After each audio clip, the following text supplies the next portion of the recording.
Okay. Anyone else? Any reservations before I add it? It'll be a resolution number, but I don't know which one. All right. Roll call vote. How do you vote, Gaham? Aye. Paul? Aye. Obaid? Aye. Aye. Resolution passes. 4 ayes, 3 absent. Hang on. 1 second. Okay. So audience participation for agenda items only. I only have the one. Ms. Ahmed, can you go to agenda item?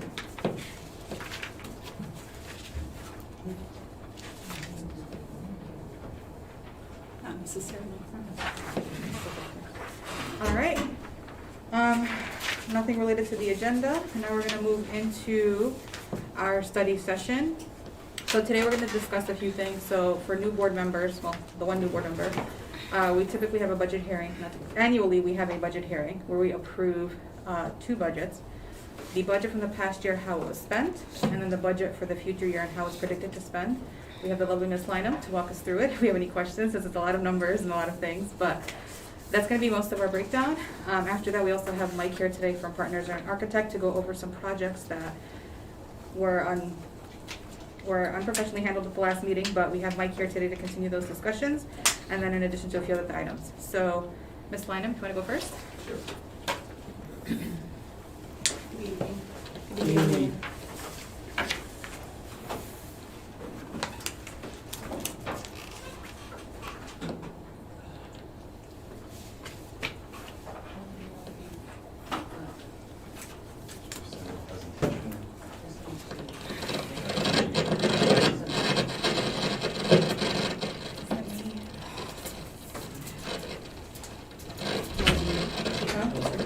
Hold it.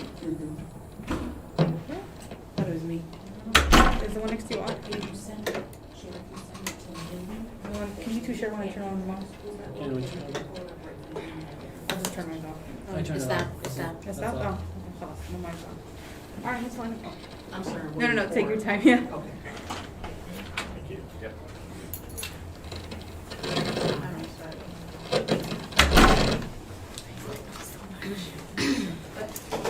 Wish we had better. Mine's off. Yeah, getting new mic should be on the budget. They are. Okay, yeah. We're just waiting for the installer. That's fair. That was my first question. I'm joking. That's good, yeah, let's hope that. Whatever I do.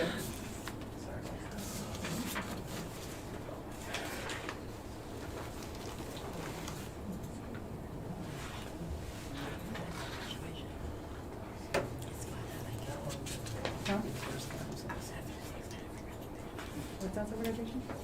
Madam President, Yes. she's gonna go through her 3 presentations. No. Or you're gonna go to building and partner and go back to her. Go back to her. And then if the lawyer gets here, we might take a break because Sherry can be here.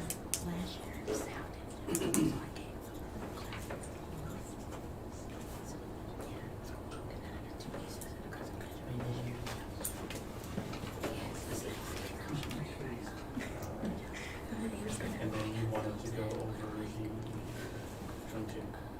This one first, right? That's my 22. Perfect. Okay, I'm gonna turn on my mic. Okay, thank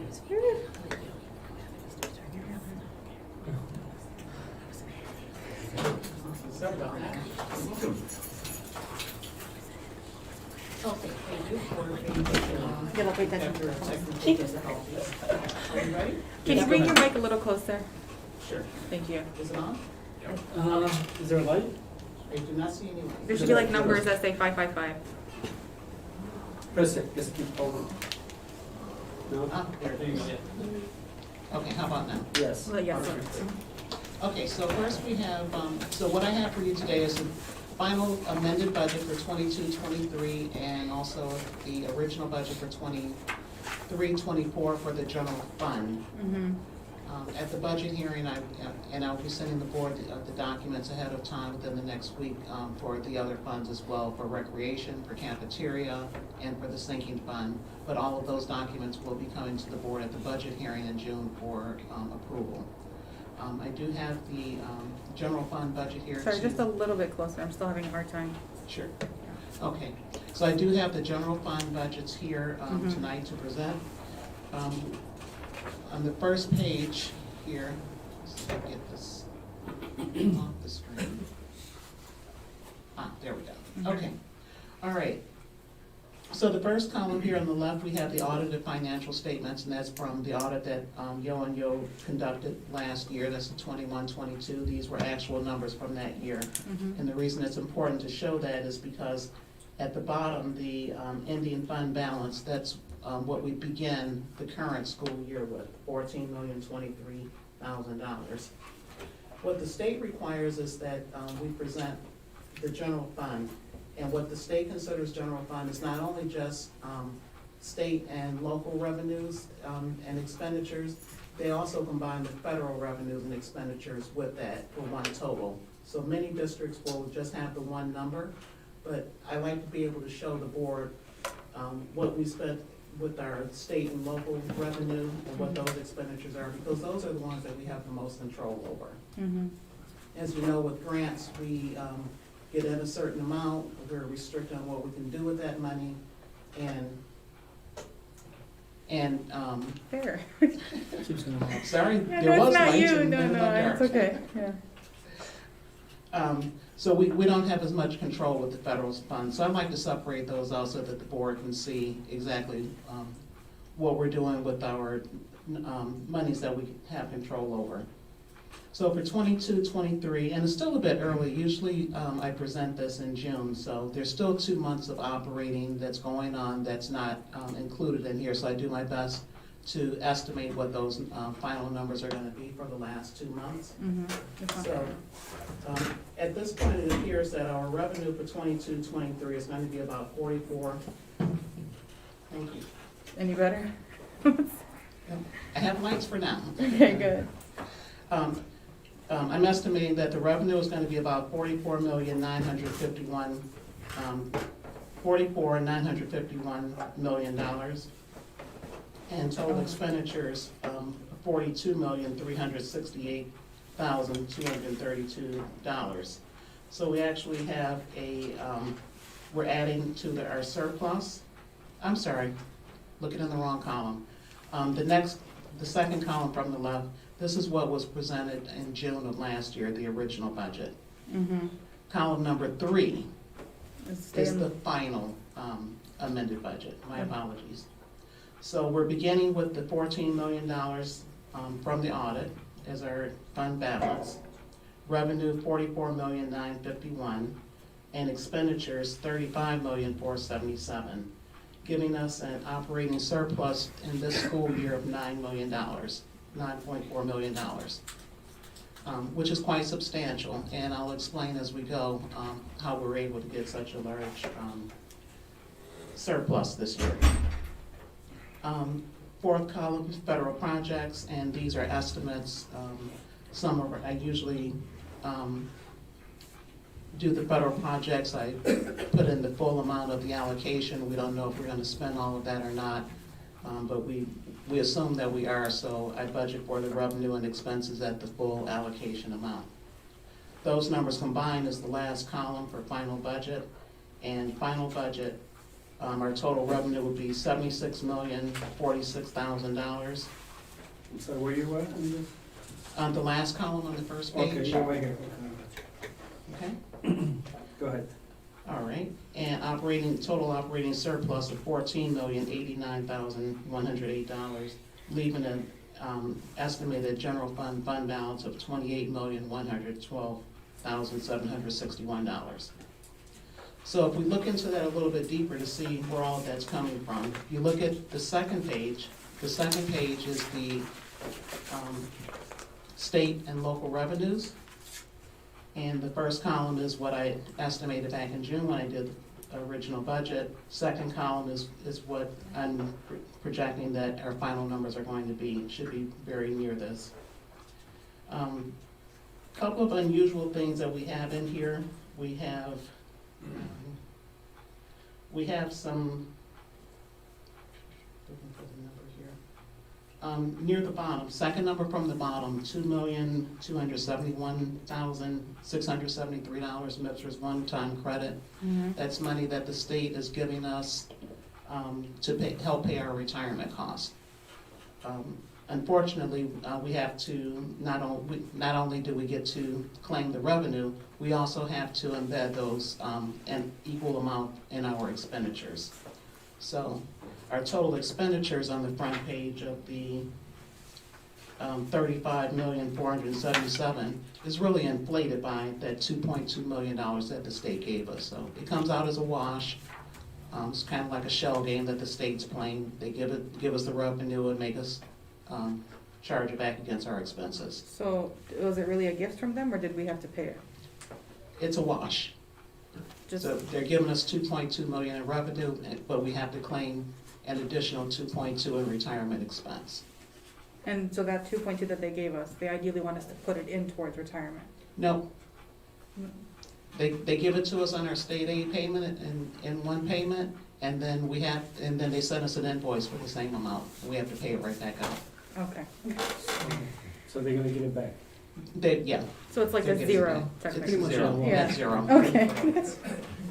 But I So we wanted- have it now, but we will have it in the next, when they take it. No, they've already taken No, it it's back. just- They give it to us 1 month and take it back the next. It's like it doesn't exist. Like I gave you 10, I made you give it back to me. Right, it's just so that their accounting books are clean. Okay. But I wanted to make sure that the board is aware, in case you're wondering, what did we do with that $2 million? Other questions, if I mind. Go ahead. Yeah, this is first. There is some, from your estimate to the final revenue, there is different number, is it? Tell me which number. Like if we look at the state ed functions, your estimating is 24 million, and then they give us 25 million. Is that, how do you estimate yours? If you look at it, maybe 1, 2, 3, The eighth one 4, down. 6, 7, 8, 9, 10, 11.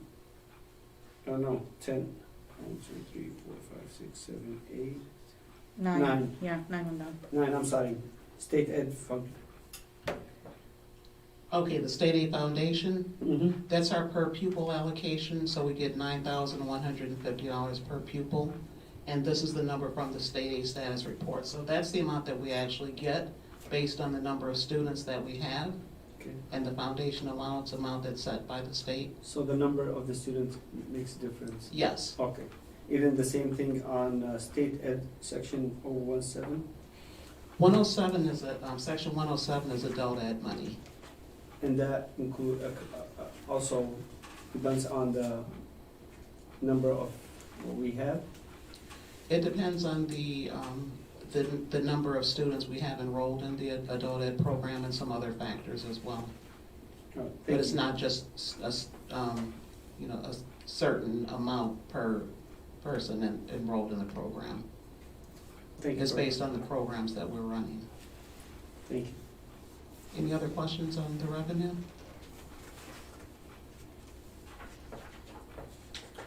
Okay. So before we go to the third page, I want to draw your attention back to the first page. If you look in the third column under state and local, Mm-hmm. under the expenditures, the first line there, you'll see that the basic instruction, state and local expenditure is $8,500,000. Mhm. If you look in the column just to the left of that, for the original budget that was done, you'll see that that number was $17 million. Correct. So there's quite a bit of a drop there from the original to the final. And the reason why is, let's go to the third page. I'm sorry, not the third. Actually, the last page. Last page? Okay. Okay. The last page is page 2 of the federal revenue and expenditures. If you look at the third column from the right, ESSER 2, Mm-hmm. what we're going to do this year, since ESSER 2 grant is expiring in September of 2023, 3. thank you. Our ESSER 2 allocation was $15 million. Mm-hmm. We're going to move $10 million of those funds from the ESSER projects that we had originally budgeted for, and we're going to use $10 million of that to pay for teaching salaries and benefits in this year. Just teaching, or is it all staff? To make it easy, I'm gonna use it against just teaching salaries. I could have spread it out amongst all salaries in the district, but then that would have been a lot of work and it would be harder to track. So since we have at least $18 million in teaching salaries and benefits, it's easier to just use it in that one area. But is it feasible to distribute the wealth, if you will, amongst more folks? We could do that. This is a draft.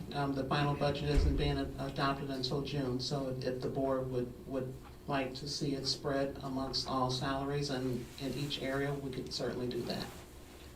It's still gonna be a lion's share of it in teaching salaries and benefits, obviously, because that's the largest group.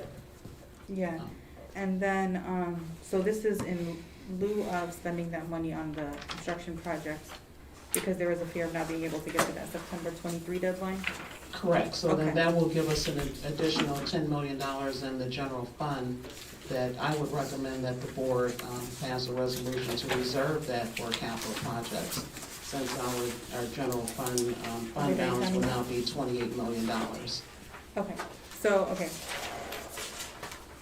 We don't wanna lose ESSER funds, let me just make sure we're on the same page. So we don't wanna lose ESSER funds, Correct, and we're allowed to use it for salaries. yes, we are. And so we're gonna use 10 mil for the upcoming year's salaries, potentially give us two options, all staffing and bulk of it being teaching funds. And then to protect us, or like to utilize 10 million that would have been ESSER-ish, should come from general budget for a capital project.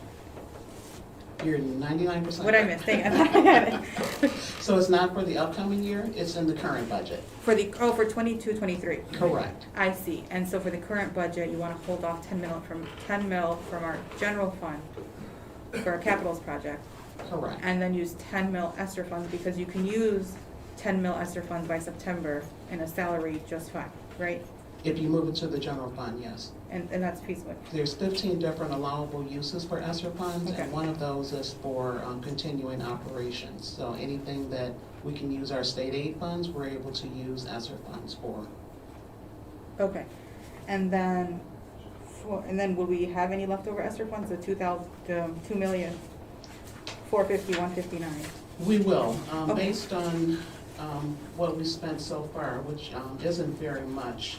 Looking ahead at next year's budget, there will be about $2.9 million left in ESSER 2. Yes, Yes. So we'll have that amount left and we'll still be able to wait, apply. 2.4 or 2.9, I'm sorry, what are you looking at? 2.9 ESSER 2. Where are you at? I'm looking at this sheet. I'm looking ahead at next year. Oh, next year. Yeah, because I'm seeing 2.4. Wait until, hang on. ESSER 2, well, what are you looking at? That's what I'm saying, ours says 2.4. I'm seeing 2.4. Did we get a different sheet?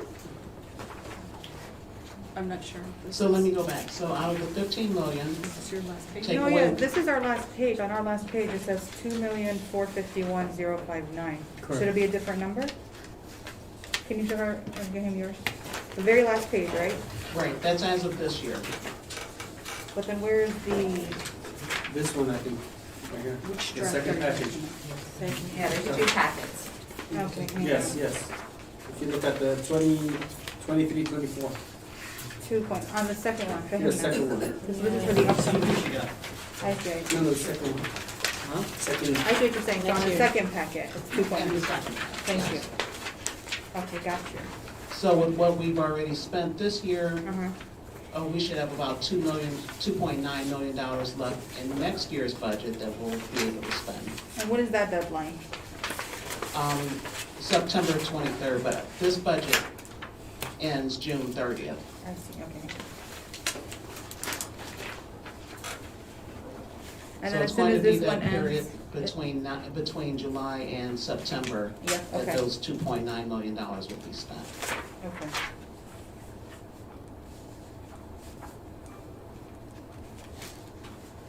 And I'm sorry, how do you predict you'd allocate those 2.9?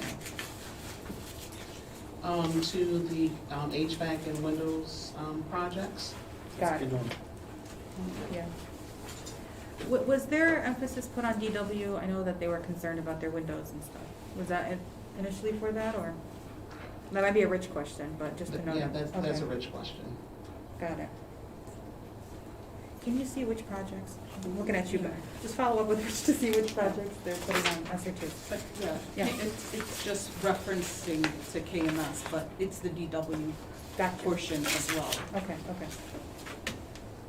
I'm ready to continue where you left off. Okay, all right, so, we looked at the state and local revenues. The third page is a detailed summary of the expenditures that, on the first one. We haven't gotten to the second one yet. I'm sorry, I know this is all very confusing. No, it's okay. Is it the third one? Yes, page 3. Okay. So page 3 focuses on the expenditures that are on the first page, and the third column is state and local expenditures. So this is where you'll see a breakdown of what makes up those numbers. So for the basic instruction, 111 through 113, that's elementary through high school, $8.5 million on the second page. On the third page, it tells you how much of that is for salaries and benefits, how much is for purchase services, which is when we're paying vendors, how much is for supplies and others. And then because general adult ed and our section 41 bilingual grant are also part of the general fund, I show those two columns separately. So this is just a more detailed look for the board to be able to see how those funds are how those expenses are being allocated or have been spent throughout the year. You said section 41's for the ELD program, or what is it for? Yes. Okay, thank you. All right. Can we go back to page 2? Yes. Can you explain what Act 18 is? Act 18 is a grant for special needs students, and we get reimbursed for the paraprofessionals that are one-on-one with individual students. And is this reoccurring, or is it like a one-time grant? It's recurring, but it Okay. depends on the needs of the student. So if the student, graduates or leaves the district and no longer needs the one-on-one paraprofessional, then that amount would change. And then right underneath it, for athletic gate receipts and rentals, those are both with rec, right? No, athletic gates and receipts are the tickets that are sold at the football games and any other events that we sell tickets. And then rentals is for people renting rec space? Keyworth or any Yeah. district property. Alright. And then, for benchmark assessments, was this money we were able to get for a specific school, or was this money that we get, like, what's the qualifications for that money? I'm not sure which assessments it was for. Mhm. It's something that the curriculum department handles. I would have to get more information for you on that. Okay, thank you. I believe it's the local assessments, so like the iReady. Okay, that sounds familiar. Alright, that's all I needed for now. Any other questions on any of the revenues? No. Anyone else? We can always email if you have any questions, because I know it takes a lot to digest it, so Yes. any questions you can, Yes, absolutely. okay, perfect.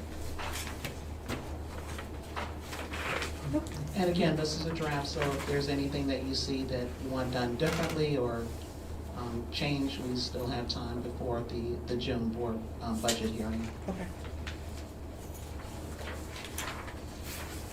Okay. Are we ready to move on to the 23-24? I like the way you set it up, yes. Okay, 23-24, same setup. We've got the audited financial statements. Except the second column is not the original budget, it's the budget that we're finishing out for 22-23. And then the state and local revenues, again, same setup. Our revenues, we can go and look at page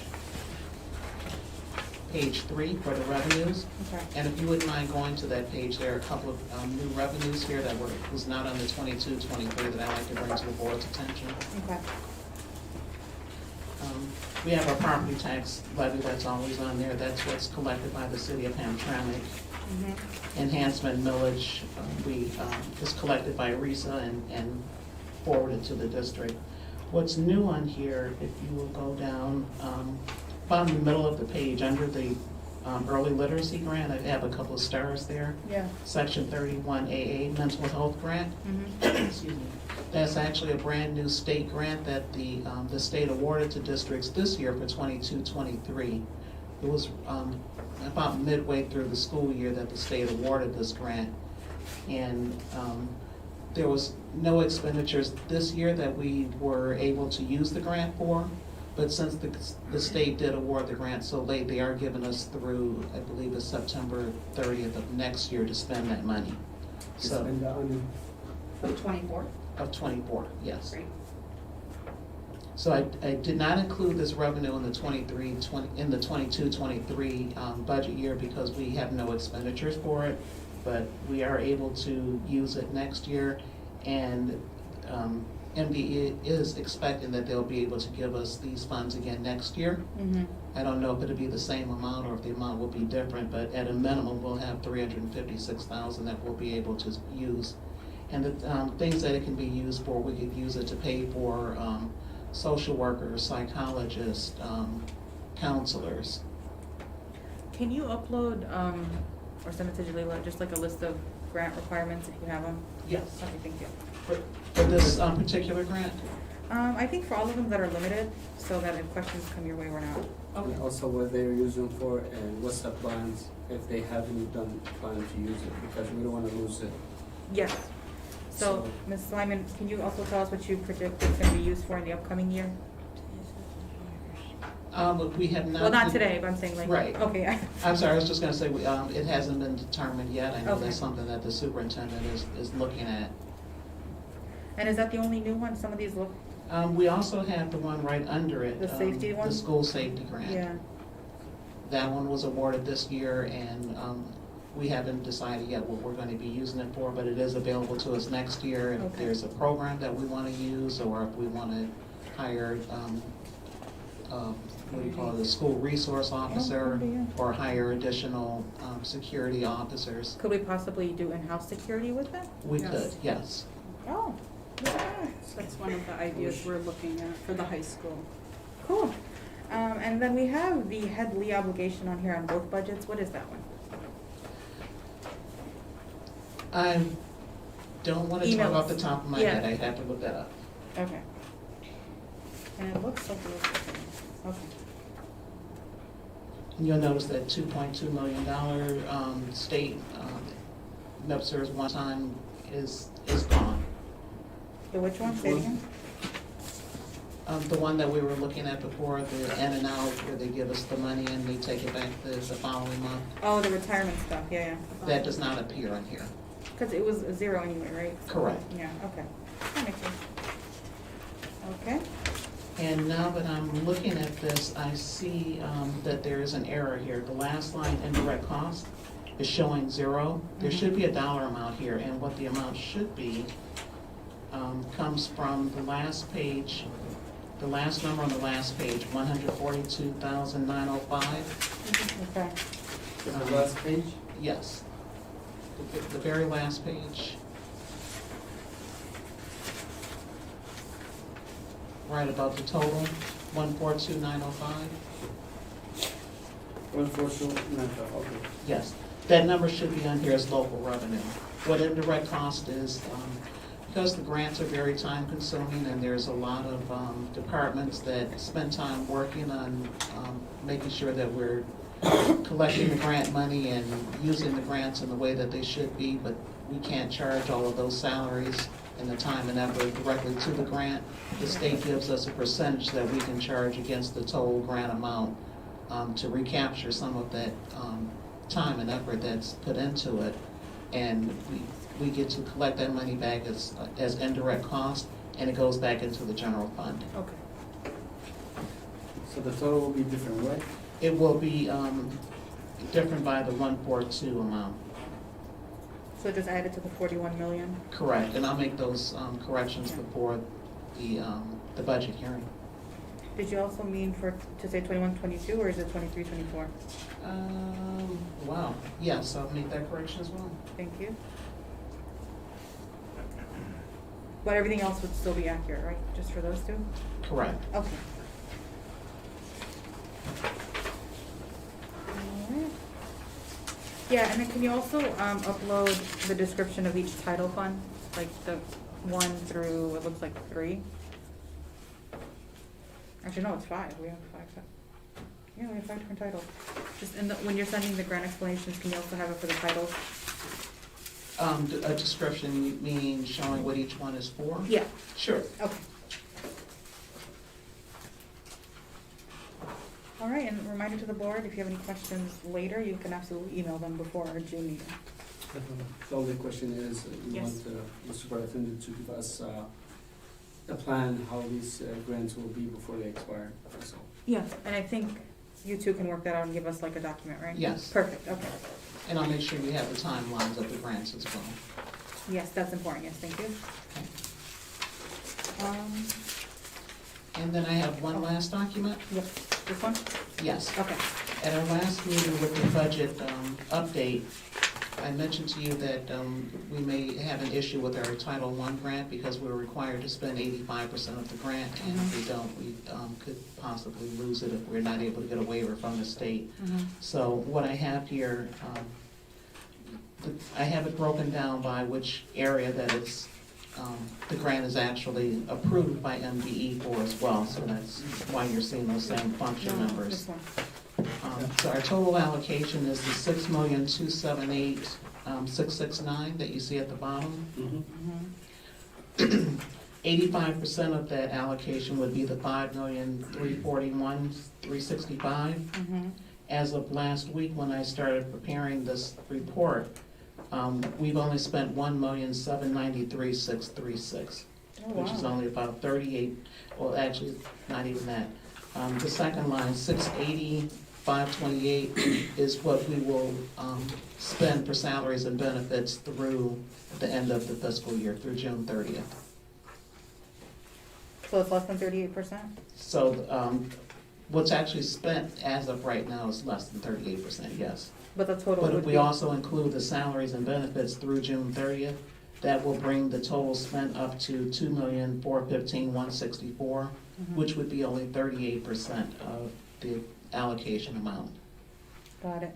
So, is there a way to remedy this so that we can get up to the 85%? So we have until September 30th to spend monies out of this grant. So between July 1st and September 30th, we need to, look and see what's been budgeted and get those things ordered, get the positions filled that have been approved in the grant. And so this is grant money that's also limited to what you can spend it on? Yes, And if we spend up to the 85%, we can have it again for the following budget year, correct? correct. We'll Okay. be able to carry over the 15% to the following year, yes. Off the top of your head, what can you typically spend Title I funds on? Positions, we can, some of the positions that are in Title I are supplemental positions, so math specialist, reading specialist, behavior specialist, supplies and materials. We purchase technology for the students with Title I. Title I is very, very restrictive. When the grant's written, you have to list in the grant exactly what you're spending it on. If you're spending it for field trips, you have to put what those field trips are. Yeah. You can't just say field trips, you have to say Greenfield Village or Henry Ford Museum. Just like a more detailed receipt, It's basically. very detailed, Yeah, yes. okay. And if for some reason you're not able to spend the money on what was written when it was approved, you can't do something different with the dollars, even if it's similar. Okay.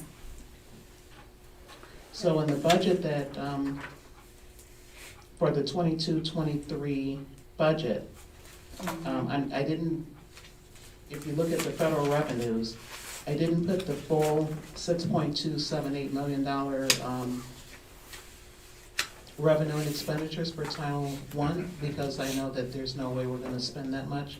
What are you looking at, what page? On the Title I, on the single page. Oh, you're document. still on this page? Yeah. Okay. So that third column there. Uh-huh. So what I put into the budget is just 63% of it, because I'm looking at it and based on what I'm seeing, I'm thinking that by June 30th, that we might be able to get to 3.977 million Mm-hmm. by June 30th. But then we still have from July 1st through September 30th to get up from 63% to the 85%. And so like a position can be paid out for the whole year, as long as you have it like started before that, June 30th? Only through September 30th, It'll only be paid through September 30th? yes. Oh, that's interesting. So this is a federal grant for our at-risk student population. Mm-hmm. Now, correct me if I'm wrong, this is carryover, correct? No, this is the current year The allocation. current year, okay, because with the carryover, we usually don't put the human resources on that with the carryover funds. Well, it all gets combined. Mm-hmm. So the money that was carried over from 21-22 got combined with the current year allocation to become one new allocation, which was the $6.2 million. But when you're budgeting, you're right, you want to make sure that you've got enough money in the grant to pay for that salary for the full year. You don't want to depend on carryover money, because next year, let's say we did spend the whole $6.2 million, and you put someone in there based on just the carryover, well, next year our allocation's not gonna be $6.2 million, because over $1 million of this was carryover. So it's only 15% of carryover, No more than, no more than 15. right, But you can have up to 15% of carryover without any penalty. correct. Okay, so if you ordered supplies like September 15th, do they have to be in the building by September 30th, for example? Yes. So it's like the same type of deadlines, like most grants? Yes. Okay. Lucky for us, y'all make that decision. Just give us the numbers, but I don't have any more questions now. I might come up with some later, but. Anyone else right now with questions? You streamlined that process for us. Thank you, Ms. Lynham. You're welcome. Questions from the board before I change yours? That's just worried about how we're gonna spend the money, that's all. Yeah, I I'm don't with you. wanna keep losing a lot of money.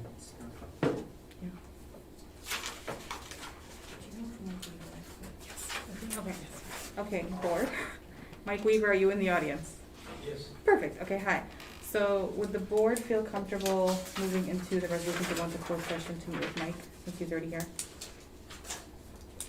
And then we can come back to partners and architects for presentations? Can we finish then go? Because it's 3 more presentations, and I wanna just, what do you think? Sorry, yes. If it's urgent, we have, Yeah, okay, so then we're gonna go into resolution number 2, closed session. Do I have a motion? motion. I heard Gahame, seconded by Hall. Resolved, the Board of Education does hereby go into closed session for the following purpose: receive legal counsel.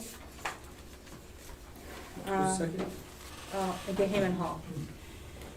Roll call vote, how do you vote, Watson? Nay. Gahame? Aye. Hall? Aye. I almost called your head one. Obeyed? Aye. Aye, resolution passes, 4 ayes, 1 nay, 2 absent.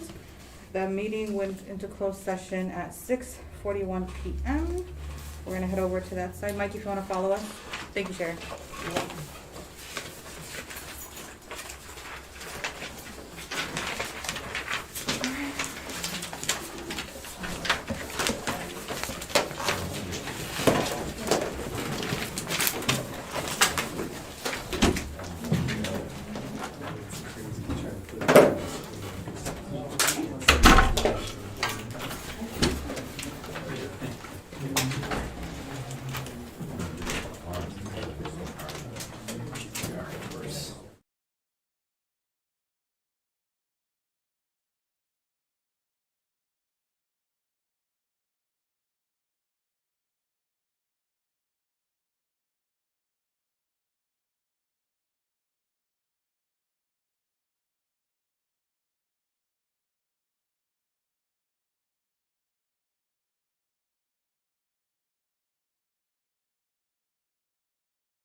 Aye. Paul? Obey? Aye. Aye, resolution passes 5 ayes, 2 absent. Meeting resumes in session at 7:22 PM. I'm sorry, who motioned to? Hall and Watson, and we got 5 ayes at 7:22 PM. All right, thank you everyone for your patience. Now we're gonna move into partners and architect for their updates on our DW project, so come on up.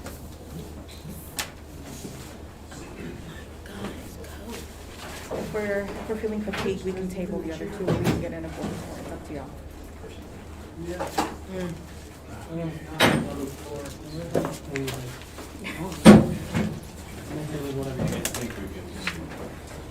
Hello.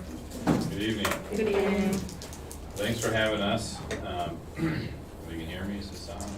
Do you see like numbers on the See little? numbers? There's numbers on there. Yeah, just bring You it gotta closer to bring it your closer face. to you. Yeah, I talk loud anyway, so. okay. but Hopefully y'all know me. I'm Mike Malone with Partners. I'm one of the partners of Partners. Yeah. You can hear? Can we turn up the air? Richard? Rich, there. I'll do that. Oh, thank you. Okay. Oh, what's right here? What do I need to do? Just Turn up Oh, the temperature. jump in here. So there we go. It's on 70, will that work? 72? Spring. All right, Mike, we're ready for you. Okay. Yeah. And with me, I have Andy Sawinski. You probably remember him. He's done a lot of work here. So first off, I'd like to apologize for the last month's committee of the whole meeting. I was out of town on vacation, and I know it didn't go as well as you hoped, and I'm quite embarrassed by the activities that transpired. After that meeting, Andy and I and another gentleman from our office, Joe Valeri, met with Ms. Ahmed, Rich, and Ms. Lynham a week after, I think it was. Talk through some of those challenges and walk through some of the ESSER projects mainly. But we're gonna talk about a couple things today and whatever else you'd like to cover. First thing is Dickinson West. There's been a lot of discussion on that project for many, many years, right? We actually went back in some of our history, and I think we started back in 2016, maybe even before that, to, initial ideas and concepts and thoughts and what do we do.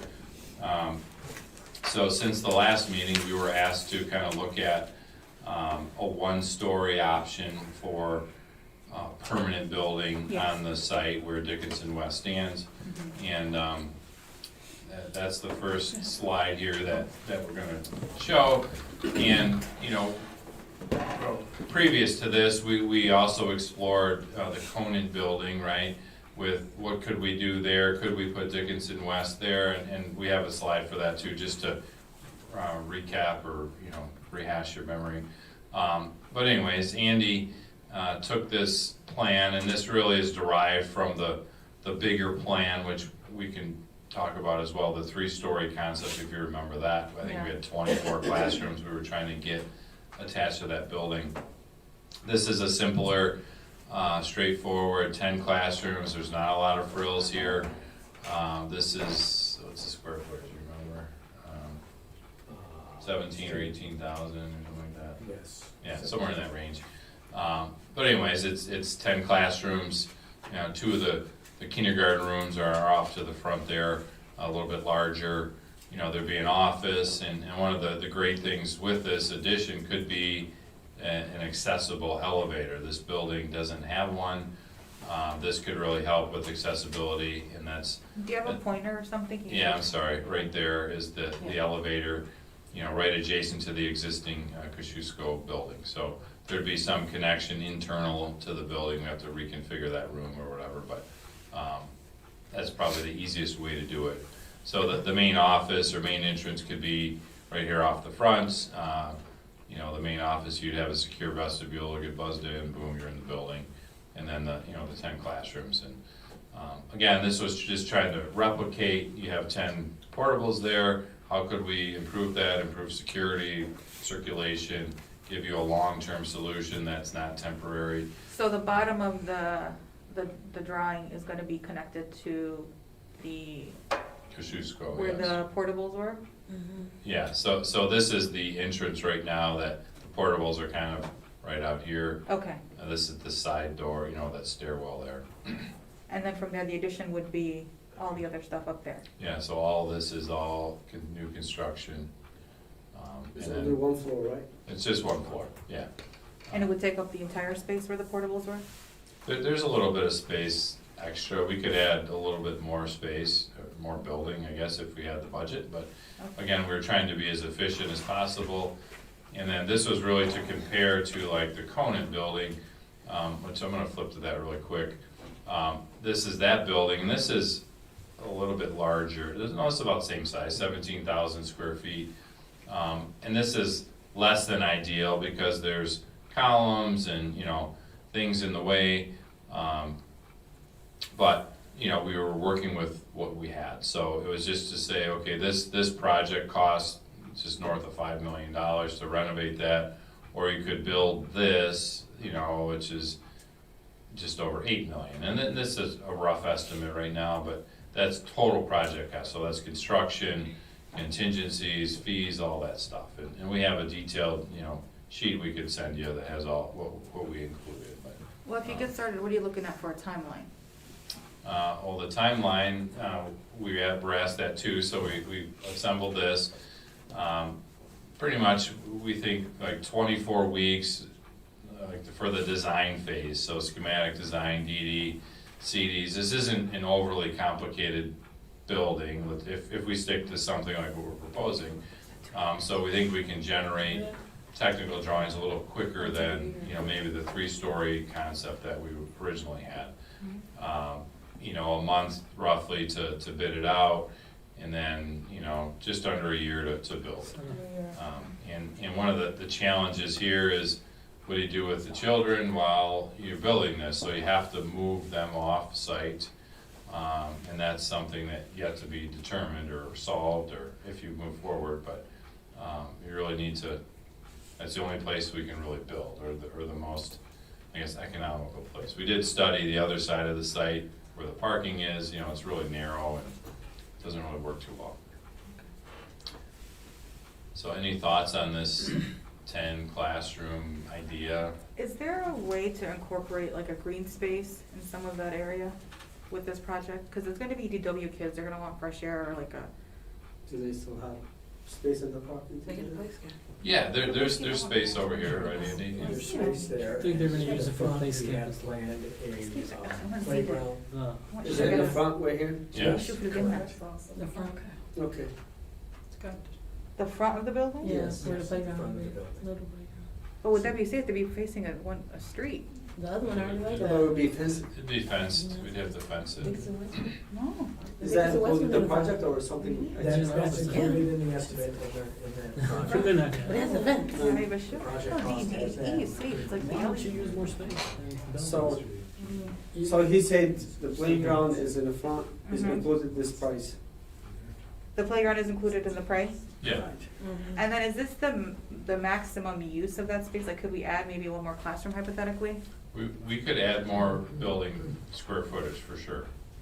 Again, we were just trying to duplicate, you got 10 rooms now, how, you know, Can be instructed to that in the future, maybe we build another second floor? that's always possible, we could do that. The challenge with that is you have to design the footings and build the footings to be able to accept the additional load. The roof structure is totally different, like we'd actually have to put a floor on and then a roof on that. You know, It's just, you know, we have that space and we are building, because we were trying to build 2 buildings. Yeah. You know, 2 stories.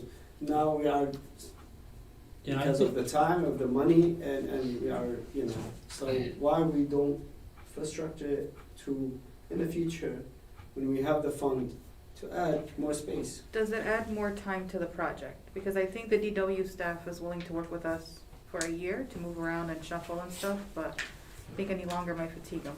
the challenge with the concept that you're speaking of is you'd have to, let's say, okay, we build this, we occupy, we're good for a couple of years, then you wanna build a second level or third level. we have to vacate again, so you're gonna move the school out, put them somewhere, because we can't really build on top of an occupied building.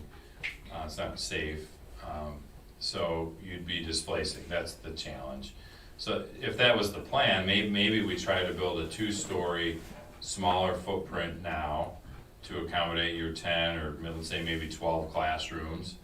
And then we can build an addition next to it, two-story, connect it, and you could stay occupied, because you're not on top of them, So anything You is think- possible, I think we this know is- that, but what are the costs? Because what we were trying to do, because you do need to understand, I'm not sure if it was mentioned, but we do not have ESSER funds to cover this. We will have to use general funds, so we were trying to make it win-win by using the funding that we have, Before we But- lose it. but also being mindful, because the ESSER funds, we already have them allocated for HVAC and So what's windows. the amount we have to spend? Because if we can, I like the idea of replacing 10 portables, but I think if we're gonna build something, maybe 1 or 2 extra classrooms. I like the idea of expanding versus staying. I think you should add two, yeah. Yeah, Okay, so if. I mean, you guys can work What on the would be the budget. projected cost if we were to add 2 more classrooms to this? So instead of 10, we're Or looking let at me not 12. limit it. What is, within the budget Ms. Ahmed gave you, what do you realistically think you can add in terms of good space? Because anything is already improvement to the portables, but we have the opportunity to make DW more habitable for more students. That wouldn't be a bad idea. Yeah, so I'm just looking through the estimate here.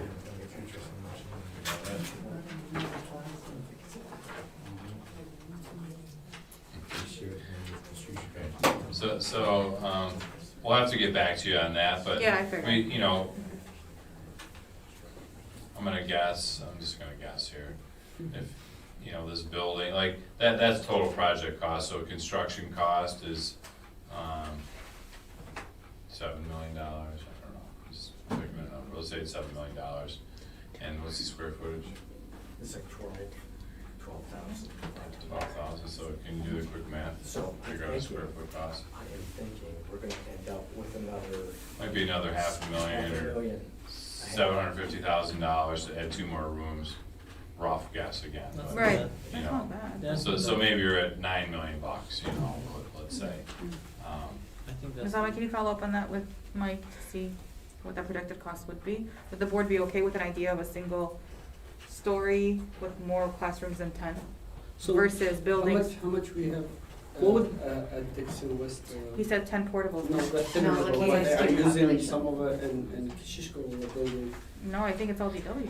I know you said 48 weeks for the total project, but how much more time if we do the footing to make it a 2-story or 3-story? There won't be any difference in that. It's gonna be a difference in dollar cost because the foundations have to be bigger to carry the load of a second floor. But the timeline won't be any different. Just additional cost, the time to produce the drawings and build will be about the same. So he said another option could be is to build a single floor without trying to build on top of it, because if you build on top, people have to get kicked out again. Yeah. So we can, Is this just for the Dickinson West? Mhm, or just for the portable grades stuff, for the 1, portable situation. Kindergarten to what? Yeah, K5, right, not K6. The it is only going to K3. occupy the students that are currently using the portables. Which So are what? K3? Correct. Okay. Then you might Is not there- need to Is there start. Dixon West students still in, And, Yeah. yes. see? And there's- where? There is? in Yeah, Dixon because West. remember, And originally when we Amsterdam. were planning the 3-story, it was going to hold about 24 classrooms. So Yeah. it would be an entire building strictly for DW. That's what we were planning to do, to have their own entity and building for them. Yeah, I think we should plan to make it a 2-story, 3-story, but when he said the problem still runs in, they legally can't build if people are occupying the building, so Can That's we're, the old one, Can- right? Yeah. Can they do it like every summer or something, it's taking them a year to set it up, I don't think it's gonna be easier. Well, we wouldn't be, I don't think the construction could happen in 2.5 months, to add a floor. I mean, that's a lot of work. It's gonna be 6 months, I'd say minimum, Do you once. wanna displace them for a second Yeah. floor now? And we have the old plan, or this is the 3-story plan, if you remember. The main entrance kind of in the same location, the office in the same location, elevator is this little, this is jumping around here, little red box there. But see, we were adding a gymnasium or multi-purpose space, and then we had some classrooms here and. Could we possibly do 10 classrooms in the multi-purpose space? Yeah. What do y'all think is, I don't want kids to feel constricted, especially if they're that young. I want them to be able to like get their energy out. So on days that it's cold, they can be inside of a gym. You know what I'm saying? And this is one of the things that we have no space to keep our kids inside the buildings. But I'm We saying, keep them outside always. Right now, they Always. have shared space with KMS, so but they, if we want them to have like little for the kids, K3, could it be a space that's like would it be a big enough multi-purpose room that it would make sense to add it? I guess is my question. Well, this one would be reasonable. I don't know the dimensions of this offhand, but this is like an elementary sized gym, you know. I think, and that could be a dividable, you know, maybe there's a dividable wall there, gives you some flexibility. We'd have to study it. I mean, we don't have the site plan here for some reason, but, you know, we can see if we can get 10 rooms and a multi-purpose space on one level. But that's, Because then they would still have the same 10 classrooms, yeah. and then they could use the multi-purpose space. Because at least if it's raining or snowing or something, they're not. I don't want kids to just see classrooms as like confinement spaces, you know? Yeah. May I say something? Maybe not. Okay. What is that? Okay, I just want to say about multipurpose. Does the board want to hear it? I don't know. Huh? You want to hear what I'm Go okay. ahead. Okay. Give it to us, Vicky. What is All right, I'm it? gonna make it real short and sweet. We have a gym, Uh-huh. we are very fortunate. We use that every day, all the time, and we're able to offer recess for our kids 2 times a day. And so it doesn't take away from instruction, I really believe it enhances it. But that gym is used almost nonstop all day. So I just wanted to put that out there. Yeah, gyms are used For for kids work that young, ceremony, yeah. anything, you know, events, for everything. So Mike, could you look into that plan first, a single floor with a multi-purpose room? Thank you. I just wasn't sure. Yeah, we could do that. Okay. Let's look into that. Okay. Yeah. But for sure, I just wanna make sure the timeline's the biggest issue. I don't want DW staff to go 2 school years like displaced. I think that's the more urgent concern for the board. Yes. Yeah. Okay, so like this schedule, you know, whatever, it's 24 weeks. Ideally, we'd want to start construction in the spring, Mhm. right? Which couldn't happen because the students would still be there. So most likely you won't start construction until next summer, right? Which would be mid-June. So that would work, you know, we could vacate portables then, get them removed or demolished, and then start construction, let's say July 1 or middle of July. So if you allocate a year, July to July, that would be sufficient. So it would be 1 school year they'd be displaced. And that builds in a little cushion, you know, for delays. You know, there are some material delays still, you know, resulted from the COVID pandemic. So you're saying wait until next year because you would have to go through the board approval as well as supply backlogs, or not even with supplies in time for this July? No, I would say there could be something like electrical gear is like, it's like 52 weeks or something. It's like a whole year to get electrical gear. Now, we're gonna have a whole year to build this, so is that really gonna be an issue next summer when we start construction, you know? Maybe it won't be. But we would wanna get this bid out, let's say, no later than January. Get it awarded in February, and then they would start construction in July. So from February to July, they could start their procurement process, right? To get the, you know, prioritize the electrical gear and everything else. It should be able to work out, for sure. But there's no guarantee. If We can't start immediately, Well, like have it do all, you know, the 4-week process and all that, and no, we can start the design. I'm saying start construction. start Next construction July. maybe August to August. So by next year, it'll be ready. You wanna start construction this August? Correct. Is it possible? Cause I think, Ms. Ahmed, are we using ESSER funds for this project or general No, fund? general. Oh, it's general. Oh, If we're not in a rush anymore to use ESSER funds, I'd rather so, get good bids. But Mike, if we started in the spring and displaced them like in March, do you finish by next March? Or, Yeah, yeah. Like ideally in Michigan, you wanna start right when the frost leaves the ground. So, you know, maybe a little sooner, like March, we could start in March, dig foundations, and we can tear those things down, and not us, but the contractors, but, and then it would be theoretically ready by the next spring, and then they could use those classrooms. Yeah. And then, yeah. it's not like a the logistics of that, cause it would displace 2 school years, but they'd also get to start at the end of another school year. You don't So yesterday, we had a stakeholders meeting. Mhm. And just kind of getting input from the staff and seeing what, you know, potential ideas, what are some thoughts. They made comments and suggestions about the green space, more rooms, so pretty much aligned with what you mentioned. But we are looking to see, because the biggest concern is if we are looking at displacing K-3, this is the primary years where they get the foundational literacy. So we have to be mindful, how are we going to do that? One of the thoughts was look at the elementary sectioning and see where are lower classrooms and seeing maybe we can have the students be in those buildings where there's a lower number of students. And the teachers would go to be like a co-teacher. So that would help in that regard. So we're looking at about 10 classrooms. I'm hesitant to put our students virtually because of two Yeah, yeah, reasons. mhm. I mean, it's not the best model.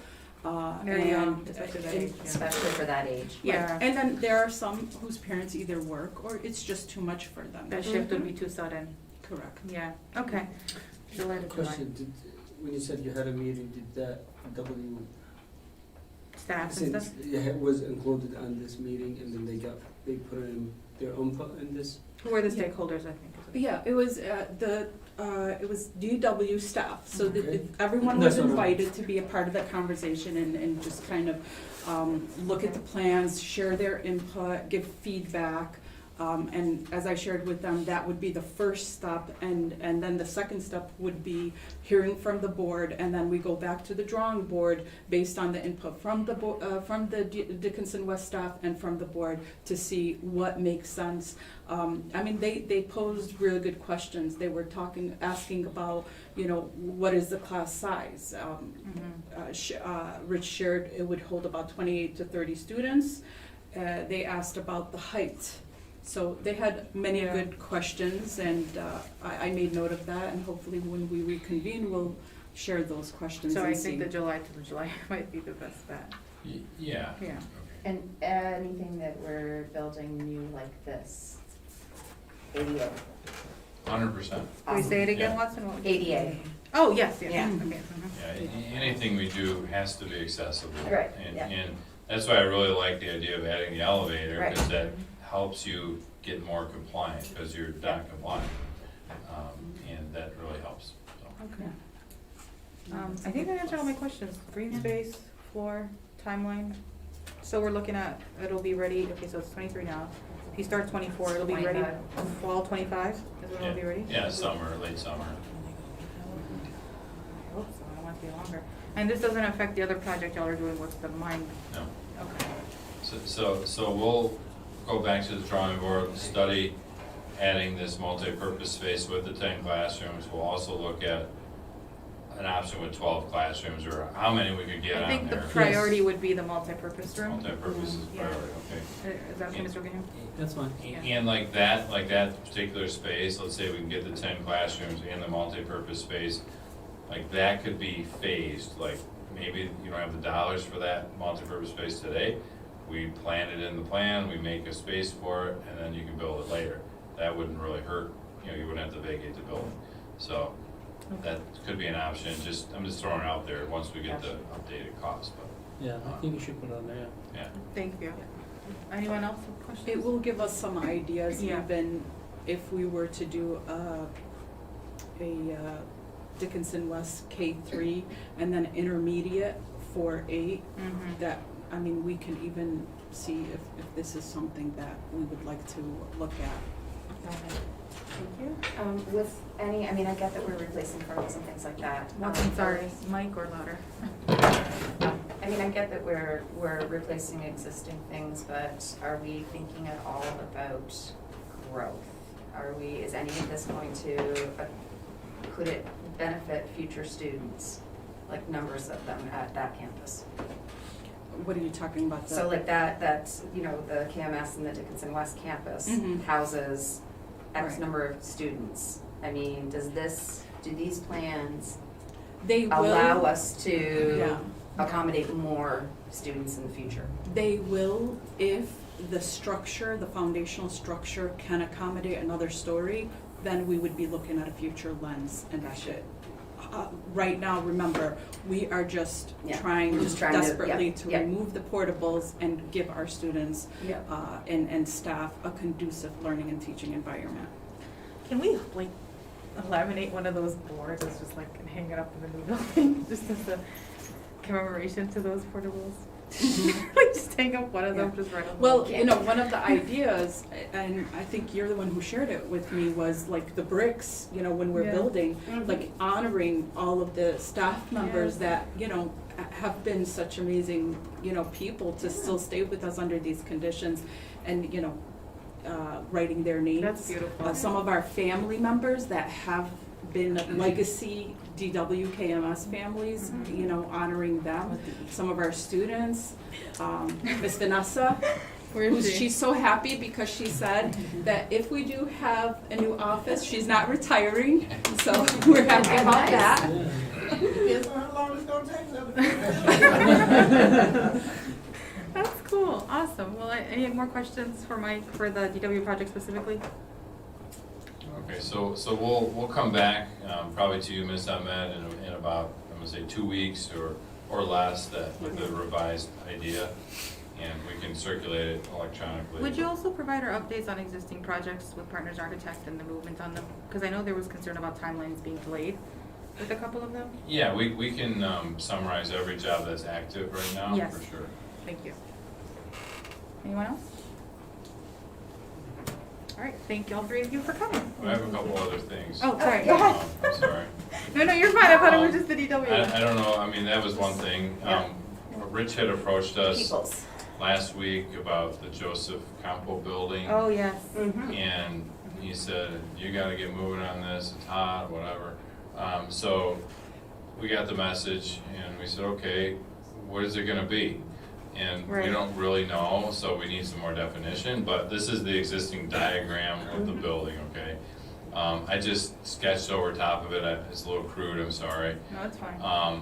What could we fit in this building? And this building is, Also, just for your awareness, Mike, the city might want to work with you again to make it a polling location. Okay. It was a polling location, and then those precincts got moved over to the senior plaza, so they might come back if it's up and running. For this election year? Not this election, I'm saying if No. it's a functioning building again, Okay, I think Max might reach out, because it was one of the more active. polling, Sure. Yeah. okay. Yeah.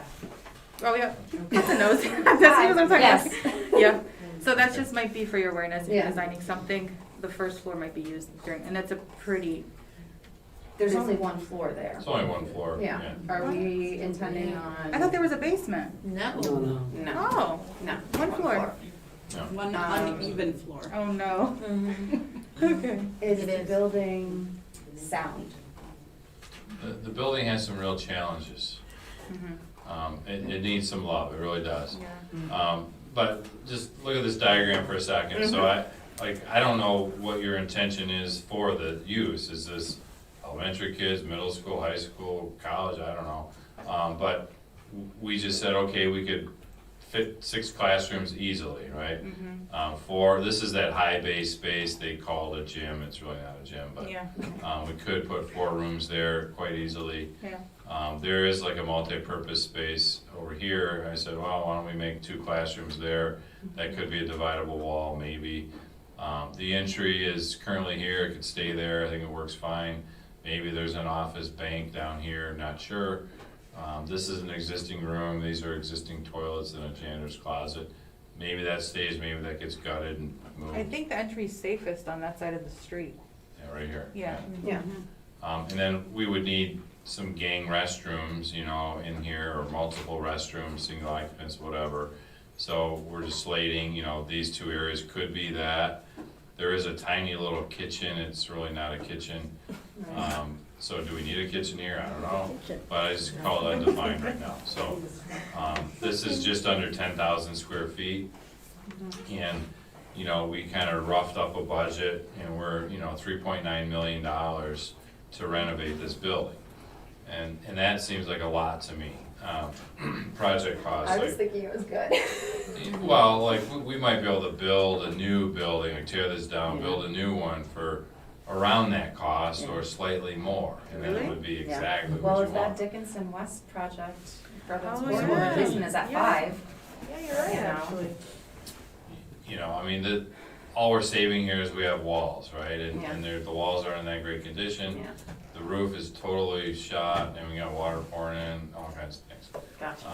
So, Could that one be designed to be a multi-level floor since it's not being occupied anyway? Could that be like a long-term project? No, the problem is we don't have a space for parking. there's very little That space. one space. spot, yeah, there is parking Yeah, in that just spot right there, where tiny. the house is. It's like 5, 6 cars. cars. Yeah. Yeah, And then they already built the new restaurant behind it, so you can't go there. Which No. restaurant? Here we got a house. Oh, It's next to it. okay. that's an existing building though. What's it called? Henrietta I mean, House. yeah, but it was abandoned.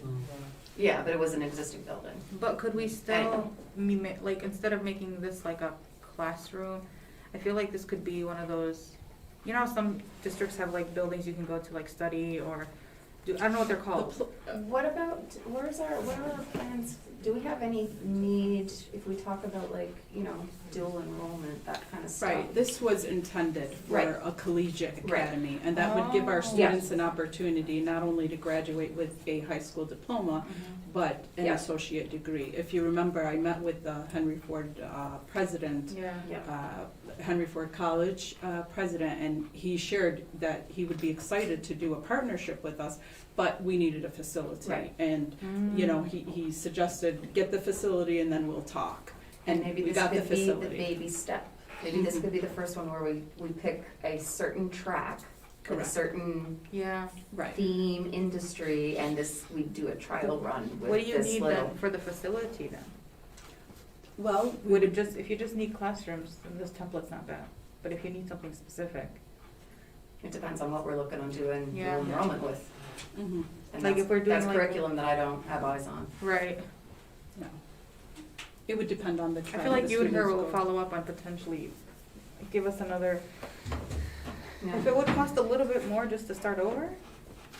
Yeah. Like, I mean, would it be the same timeline? I mean, I would, if the roof's already a mess and the floor is uneven, Yeah. and you said it's barely a kitchen, barely a gym. Yeah, Well, I mean, the walls aren't exactly where we need them, we're ripping a lot of things apart, and I don't know, it might be cheaper to, or, you know, once you cross the threshold of like 60 to 70% of the cost of a new building, you should build a new building. yeah. I mean, that's I really agree. a rule of thumb, and that's kind of industry standard. And so when we see something like this, like, man, it's $380 a foot, and we're not doing like any site work, or there's a couple sidewalks, I think we budgeted, and, you know, minor stuff, but, you know, maybe for $500,000 more, you get all new, you know, I don't know. Yeah. We'd have to run the numbers, but again, what are we using it for? Is there a special program, is it automotive related, is it dental assisting, and what is it, like, you know, college level stuff, I don't know. Especially. Yeah, can you see what they're offering from Henry Ford? Mhm. And then you guys can come back to us with this one, because we're no longer using ESSER funds, right? No. this So is then all I'd rather general. you come with a clean project that makes sense than, I guess, like I just, Mhm. I wouldn't, Okay. yeah. So And we'll, our existing buildings, you know, are all, you know, from another time. Yeah. we do know, yes. Yes. Very well. And Isn't so- Holbrook almost 100 years old now? 125. 120. Holy, okay. It's a historical building. Oh, Michigan. yeah. And it's all paid up. So we at least wanted to address this, hey, Yes, thank we you. did something, we took a stab, we threw a dart. Yeah. You will need more definition, so I'll get with Ms. Ahmed, we'll come up with something else. Thank you. Um, I don't want to sign you off if you're not done. I'm sorry, this is jumping. So this is, part of your project update. You can't read that, I apologize. Can you just email it to us? Yeah, well, I have to have some hard copies. Oh, okay. I know you guys don't love hard copies, but Andy, can you,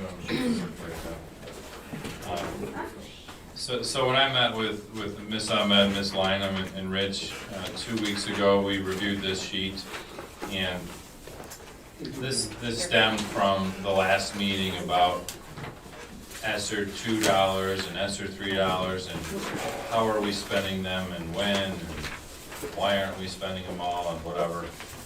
So I tried to make some sense of it, Andy and I, and the top projects, it says HVAC projects are the current projects, so I'm just gonna start there. The first one there, it says admin, community center horizon, that's phase one. Yeah. Mechanical work, that's awarded, that's gonna happen this summer, really. ECE is the next one, that's under contract, that's happening this year, it'll get done. Holbrook, the third one there listed, we just got bids on that last week, yeah, 5/18. And we had to extend the bid due date, if you remember, maybe don't. How many bidders did we have? We got 2 bidders. Okay. And Ms. Ahmed, when we met with you, we were toying with the idea of should we separate the work into multiple bid categories because the mechanical contractors didn't want to take on the additional work. Mike, for the first two with the HVAC projects, the admin and EC and all those for sure are to be completed by August of '23? Yes. And what's gonna get done? Did you They're, say? they're replacing rooftop units, so you're getting air conditioning redone at the buildings wherever you have rooftop units, those are. Oh, okay. redone. Yeah, and same thing with the ECE, that's all new mechanical work. So yeah, these are under contract, these people are, we meet with them on a regular basis. We like to believe what they tell us, that they're gonna be done, and we hope they are. Yeah. The deadline to spend that is the end of the year. Obviously, we have to start school in September, so there's a big push, right? Yeah. So that's our hope for those. Well, also they'll be starting in the summer, so we could test if these. Yeah, and these were awarded like last year, so they've had time to start ordering the materials and, all that stuff, so. And Rich is involved with those meetings, so he's up to snuff on those. Holbrook, we got 2 bids, so we didn't, we got commitments from a couple of bidders, and we didn't need to separate into multiple packages, which is good. The low bidder, Andy's had preliminary discussions with, and they feel good about their bid. Like, we have to vet the contractors, make sure they didn't miss anything. He's a couple $100,000, he's like $400,000 lower than the second bidder. So that's always like a red flag, wow, that's a lot. Preliminary feedback, he's got it covered, is what they're telling us. So we're digging deeper to make sure, but this is actually under our budget. We budgeted like 2.4 million, so we're just under 2.1, which is awesome.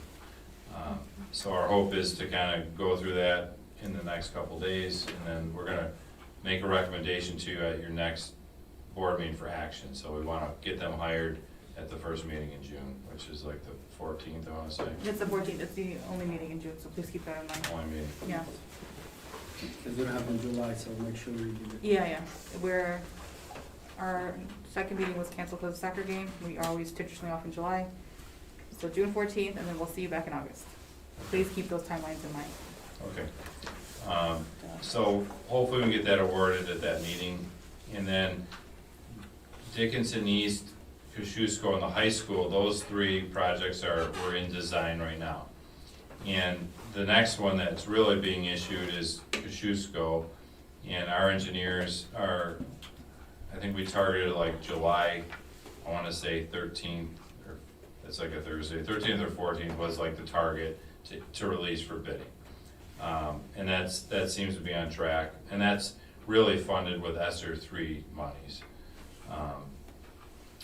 Then, when we met with Ms. Ahmed, Ms. Lynham, and Rich 2 weeks ago, we threw out the idea of how about we bring in a second engineer, because everybody's busy, like every engineering firm, every architect, we're so busy. So, could we bring in another engineer to help lessen the burden? So we brought in a second engineer to do the high school work, so they've already started, they field verified, Andy's been out there a couple times with them, with Rich too. And we've moved up, like that project wasn't gonna bid till January, February, something like that was what we had stated to you before. Well, we're moving that up to August, so we've committed to an August 23rd release date. And that's a big job, okay, so these guys are really huffing it to get this done. Right, but No, that's, it's okay. the estimated end times are kind of what's concerning with the funding that's being used. Yes. So, I'll address that in a second here. Okay. Dickinson East wasn't, like, we had to really twist the arms of the current engineer, like, hey, we pulled this off your plate, you should have more manpower, and they've committed to the same release date, August 23rd. They really were telling us more like November, and we're like, no, it's gotta be sooner, so, we're pushing as hard as we can to get them, completed. Now, the timelines for these monies need to be committed by September of '24. Okay, they're gonna be committed by September of '23, which is awesome. And, actually, I wanna talk about that too. And then, our hope is, like, we came up with an idea, could we expedite some of that mechanical purchasing the equipment sooner, like pulling it into ESSER $2 instead of ESSER 3 to spend sooner. There is a potential to do that. We show like maybe $3.2 million of work that we could buy the equipment this year. It won't be installed until '24. And why these won't be done by the end of '24 is most likely the electrical upgrade. So, you can't get the electrical gear, it's 52 weeks out. It's gonna be really tight, so we're really thinking it's gonna be late. And I think that is a great reason to request an extension. I can't imagine they're gonna tell you no. I mean, it's not like anybody's fault, it's just, that's how it works. It doesn't make any sense to us on this side of the table, but that's what our engineers are telling us. But if you buy the equipment early, where are you putting it? Well, that's another question. We have to store it somewhere. Or could we negotiate storage as part of the purchase, in the price? I don't know that yet. But, based on Ms. Lynham's presentation earlier, it sounded like some of the ESSER dollars could get shifted, or technical term supplanted, or I don't even know. But, so it looks like you're swapping these dollars for those dollars, so maybe that's not even an issue for ESSER 2, right? That's why I'm please double check and confirm with us. Yeah. But that should relieve the issue of having to spend the ESSER $2 by the end of December of this year. And So that, maybe we don't have to store that stuff, right? right, but I think that it was based on the feedback we got last time before, storage would not be ideal. It wouldn't even be like one of the first two choices, because if that equipment gets stolen or damaged, then what? It's not ideal, we Right. totally agree. Okay. It was an idea, right, just to try to get us there. I but, understand, yeah. So, getting these projects awarded in September, we wouldn't be able to get to your regular board meeting on September 13th. You have a cow meeting, at least on the calendar, on the 27th. Like, we would, and maybe we don't have to award it at that date, but I would like to get it awarded as soon as possible. Could we request that be a regular board meeting to get an action item? That's something you guys could think about, you don't have to tell us right now.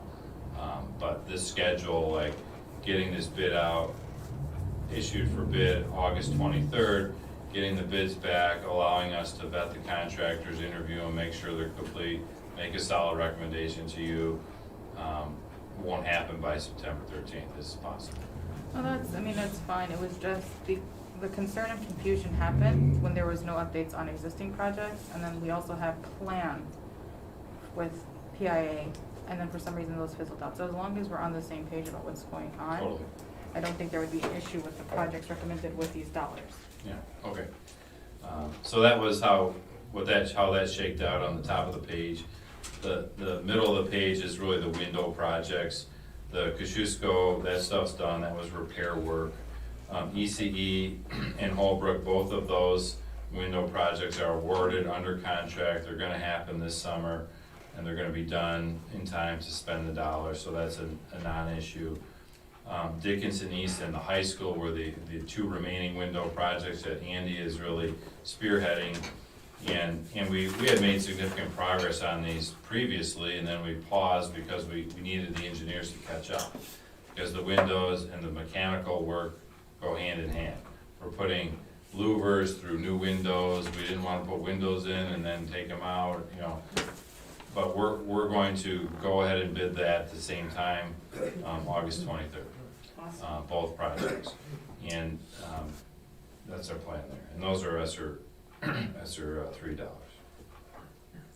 And the rest of it was, you know, just contingencies and budgets for other things, but it kind of shows you the total budget of $36.3 million of, you know, roughly, you know, project costs. So do you have any questions for mine, Andy? It's a lot of info, I'm sorry. We might just get emails about it, so. I really appreciate this thing. Yes. Okay. And then the one last thing was that this came up recently, you know, construction manager, general contractor, we had this presentation, I don't know, 2 years ago. There was no movement on it, I'm not pushing you to make any movement, it's just, is there any questions, do we need to discuss this again? This could be at a later meeting. You know, is there any interest in that, or questions, or anything like that? Yeah, this is important. Could you elaborate a little bit more why a construction manager is important and how the construction manager will help us ensure that there is movement on all these capital projects? Yeah, a construction manager manages construction, right? And we don't manage construction, we kind of oversee construction at a high level, making sure, you know, payment applications are in, and do check shop drawings, and we have generally weekly meetings or bi-weekly meetings on the job to get updated, but we're not on site every day. So a construction manager would be able to provide a site superintendent that's on site, right next to Rich every single day, you know, coordinating the work, making sure the contractors are staying on track, making sure the quality is the way it needs to be, keeping us informed when there's a, hey, this doesn't work, it's a question, whatever. The current mode of operation that we've been doing here is general contractor approach, which isn't bad at all. When you have, I have a single project do this, like the kitchen renovation at Holbrook, that's a general contractor. We have one entity we have to worry about, we communicate with those people, they have their own site superintendent, okay, so it's very similar, but they're not managing multiple things, they got one project. You know, we've got, I think, 6 or 7 projects under construction this summer. And it would have been ideal to have a CM here to kind of help manage all these trades and people, and closing this corridor and shutting this power off and doing this and doing that, you know, there's a lot of that kind of stuff, so.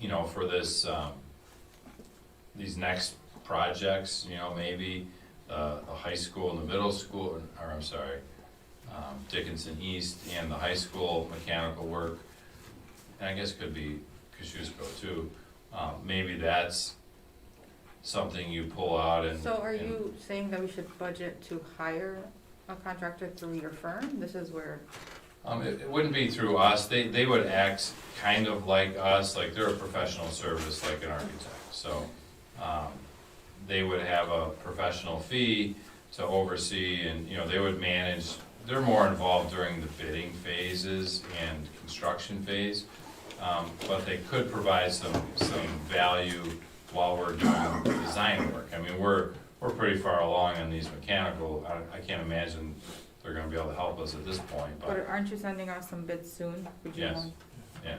So do we wanna get one working with them on some future, get the general contractor, what is the title? Construction Construction manager. Is it, does it have to be an employer with our district, or is it No. just? We could they'd contract be a that person, but contractor. we would like your blessings to, generate a posting and then, start If- seeing who would If be. this person adds more clarity to the role and projects get finished, That's So- the goal. Quicker, yeah. That's the goal. Yeah, and we could help, like, draft an RFP or invite, there's a lot of them out there, 4 or 5 of them, maybe 3 or 4 of them to the table. You guys can interview them. We've facilitated that for other districts, if you want. Obey, did we interview partners or architects? I don't remember doing this. If it's not a board, if it doesn't We need to be. definitely talked about the differences between a general contractor and a construction manager before. But if it doesn't need to come to the board table, because we don't, Yeah. I'm fine with you picking why do I keep saying contract manager? Oh my god, construction manager. I don't see Yeah, it's a the Mike, hire. What is Yeah. the percentage that this individual will take for these projects? Because the board should be aware of that. Correct. Well, it varies, but I would say a construction manager fee, like the fee's probably, I don't know, 3.5%, 4%, maybe in there. But then they have this other pool of expense that's like the site superintendent and, depending on the CM, and they all formulate a little different. Like, you pay for that person, they're on site every day, you pay them to be there. Mhm. So there's a weekly cost or monthly cost for site superintendent. Then they may have a project engineer that facilitates a lot of the paperwork and the shop drawings. Can we and the- get projected costs, but I don't think, and then you guys can speak up now, but I don't think the board has to interview this person. I think if this person works with our architect and works with our admin, I don't, If they give us referral, the best. sorry, say it again?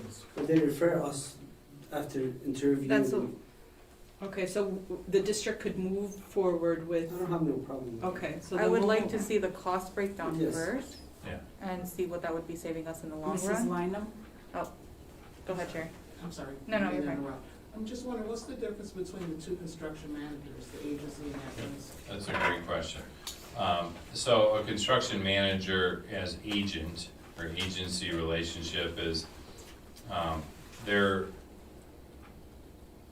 the construction manager typically doesn't have any, let's say, liability. They have liability, but they're not the ones building the project, right? So a construction manager as agent, and most of them prefer to work this way because it's probably easier and less exposure for them. But they don't hold any contracts, right? So you hire them to manage the construction. We have a bid package, let's say we're gonna build a new Dickinson West. And the construction manager is gonna separate the work into multiple categories. You're gonna have a mason, a concrete contractor, a site contractor, a carpenter, a painter, electrician, all those. So let's say there's 20 different bid categories. Goes out to bid, they receive bids, multiple bids for site work and concrete and Right, right. masonry and all that, Yeah. right? Then they compile, we interview together, find the right trades, come up with a list, okay, here's our list of 20 contractors we wanna hire. And now the district signs a contract with 20 contractors, so you hold the contracts. Okay, So the construction manager manages those people. and that's it, they have agency. That says agents. And you can write 20 checks every month to the contractors, or you can write 1 check to the construction manager. They'll disperse the funds, but they don't really hold the contract. Okay. Construction manager at risk, they hold the contract, all the contracts. And they could give you a guaranteed maximum price. And they say, okay, we're gonna build this Dickinson West for $8 million. Guaranteed price won't go over. They do all the bidding, everything themselves. You don't see all the bidders and all that. It's kinda like a general contractor, but their goal is to obviously get it cheaper than that, and they keep the rest, right? But they have risk too, because there could be extras, there could be changes. There's always the ability to change the contract if there's like an unforeseen condition or it wasn't clear on the drawings. So guaranteed risk, excuse me, a construction manager at risk, and a guaranteed maximum price isn't always the guaranteed maximum price, if I'm being clear. If there's an unforeseen condition, you open up the ground and it's like, okay, this is bad, nobody knows. Yeah, yeah. There's gonna be additional costs there. Correct. That So obviously it sounds like the conversation's been had about getting it. What, if you wanted the board blessing, which route did you plan on going? Not necessarily, just, Well, I think it would be beneficial for the district in the long run to have a construction manager. And mainly for coordinating the complications of these mechanical jobs, like the but high as an school agent or job. as an at-risk? That's, I think, the question. No, I think there are three different. But I'm saying, which one do you recommend? We normally work with CMs that are in an agency relationship, but I would leave that up to the district to decide. And we could get proposals both ways from these people, and, you know, they could explain the benefits of one over the I other. think because we're spending public monies, I think probably the construction manager agency is probably the better route for accountability for public funds. I wanna make sure that if this ends up being purchased, that it's one that actually provides good, and it's a good practice versus, and I don't mean to be rude, but like, almost as a way to like shun PIA of responsibility. Not saying that, and I don't mean that to be disrespectful, I'm just Sure. saying that it was just months at a time where nothing was getting done. Mhm. And if this is a practice that helps the district, sure, but if it's a practice, just be like, PIA is like, oh, we just designed a new thing, we didn't know what's going on. I don't want it to be like a Band-Aid to, you know what I'm saying, a communication breakdown. No, it Yeah. wouldn't be that at all. It's more to benefit the coordination of work, when you have all these different things happening. When we do a single building, like, or a single project, I mean, my preference is, we'll just work with a general contractor, because it's, And I agree with Ms. Watson about going the agency route, because then we could see the bids and it's public dollars, so. Yeah.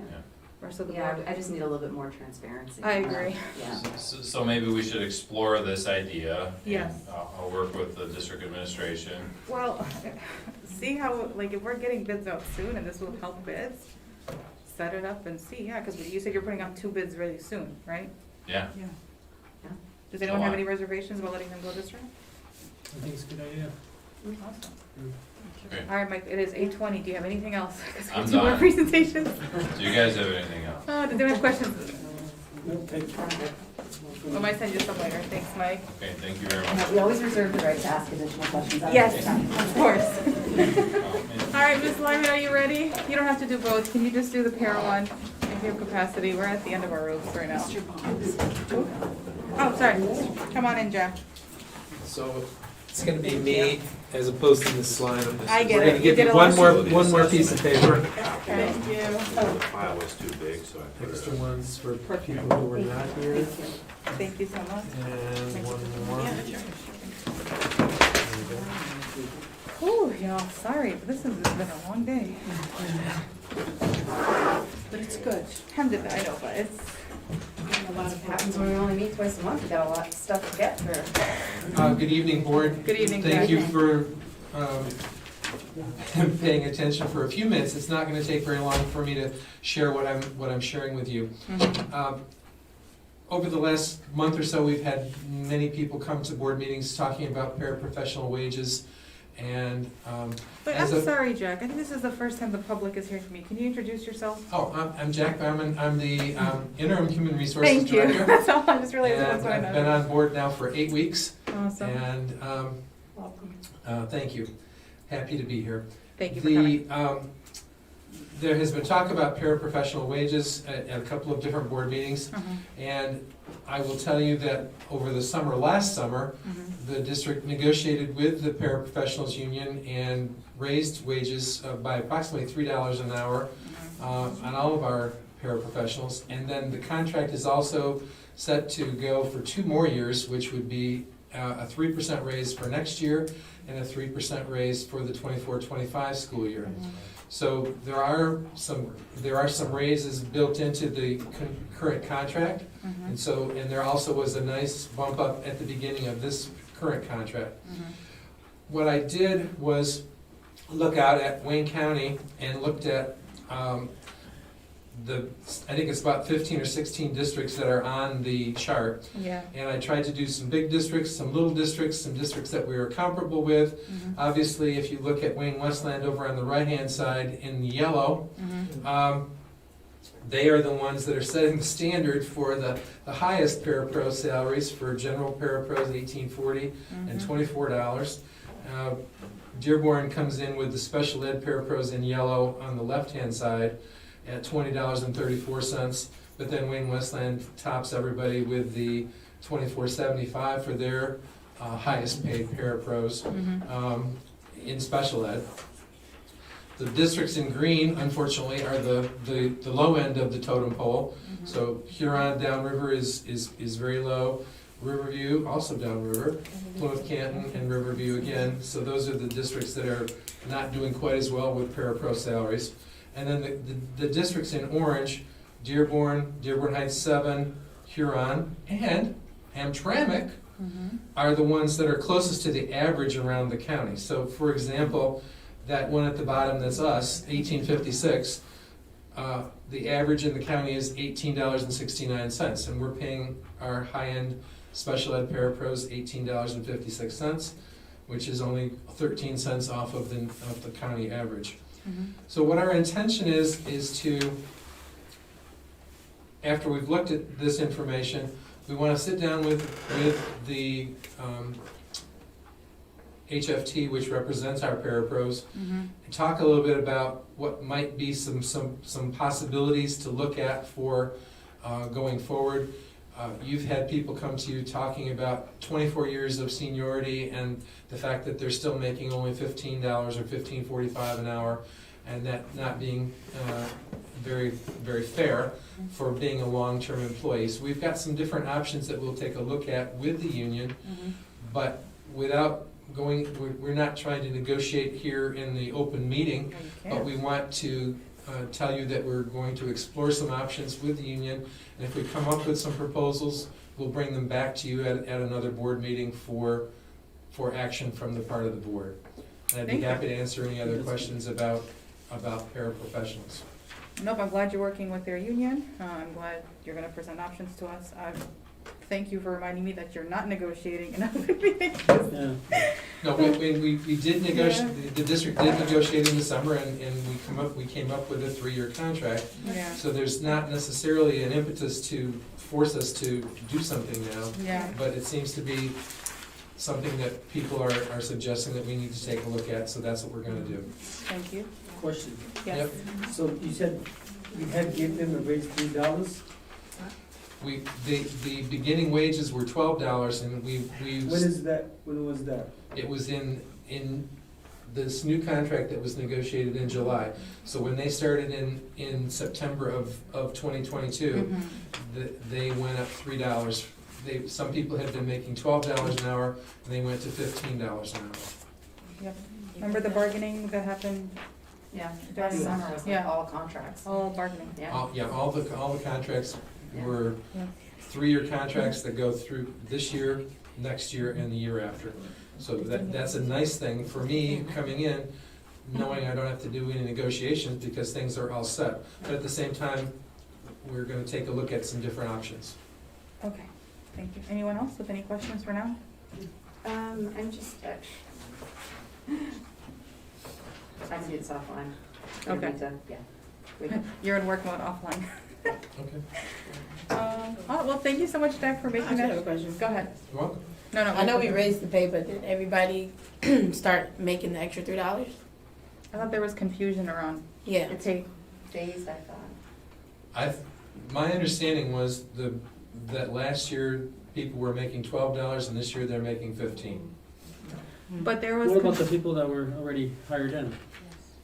They got the extra $3 too. They should, Can you look into Yeah. that for us, get clarity on that? I'll find. Because we out. also approved a special ed para, and the payment was wrong on the resolution.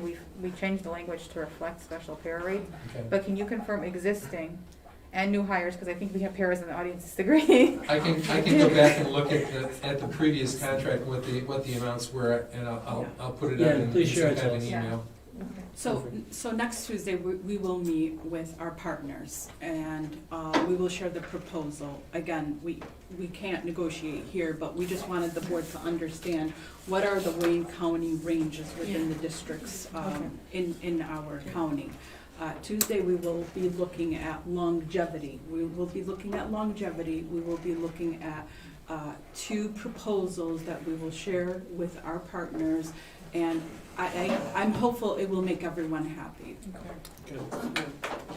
I didn't fill out the paper yet. Can I interrupt for a quick second? Just for a quick second. I don't know, I have no rules around it. Okay, we let Vicky do it, go real fast. I No, did go ahead. not get a $3 raise. I got a 30-cent raise. Me too. Okay, That Jack, was it. can you note that, please, Yes. and follow up with them? Yep, I definitely can. Sorry, I don't know I can't remember the ruling on participating right now in discussion, so forgive me. They forgot the zero. They forgot the zero.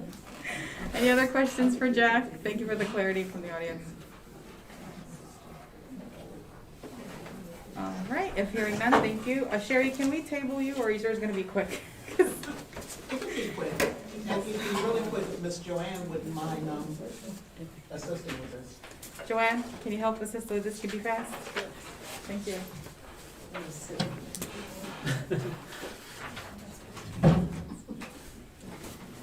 You want me to? Sure.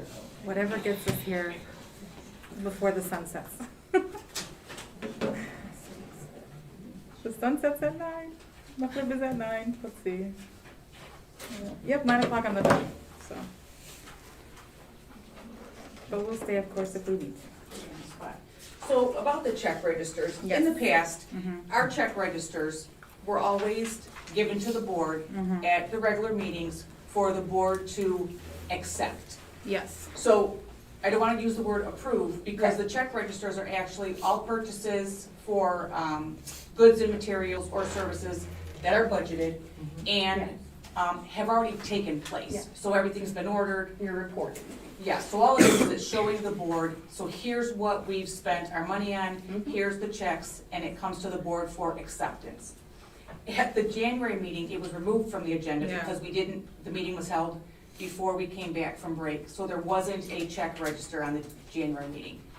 The February, March meetings, it didn't go back on the agenda. The check registers were in your drives, Yes. but the resolutions weren't on the board agendas.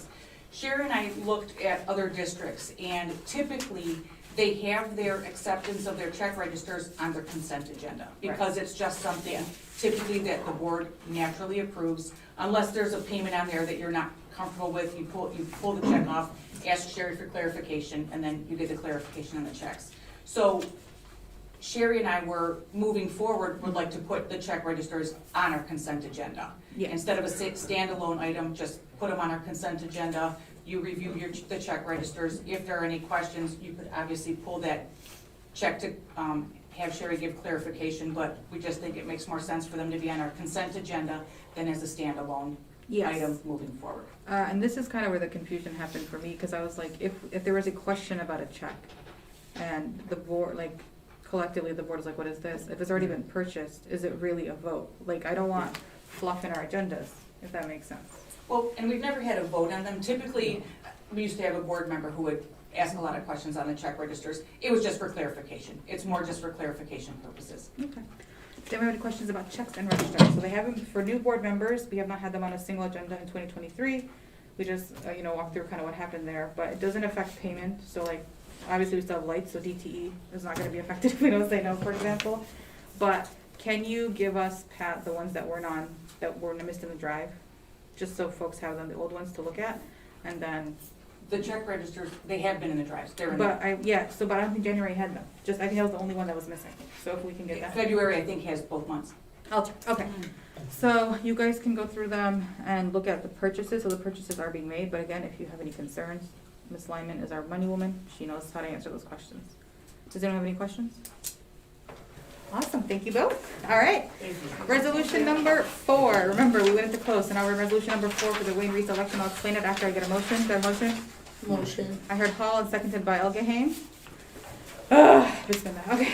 Whereas the biennial election of the board of the Wayne County, you know what? Whereas Articles 1, 2, 3, there you go, Now therefore, be it resolved that the board does hereby approve the designation of blank, which is one of us, as a representation of this board for the electoral body, and blank as the alternate in the event that the designee is unable to attend, which body will elect one candidate to the vacancy on the Wayne Risa board on Monday, June 5th, 2023.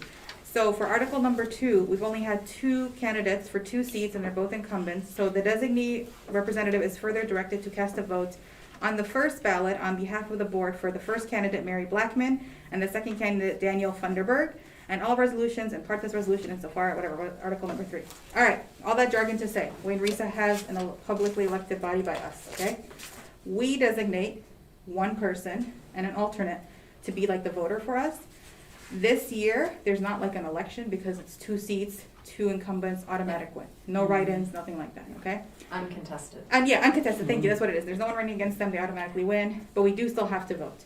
So, I always recommend a new board member, sorry Victor's not here, but a new board member take on this role because it's a relatively easy role and it gets your feet wet with Wayne Risa and MASB and things like that. And then the alternate is a reliable senior member, so no pressure on you, you're the one here today. Sure, I'll take it. Thank you.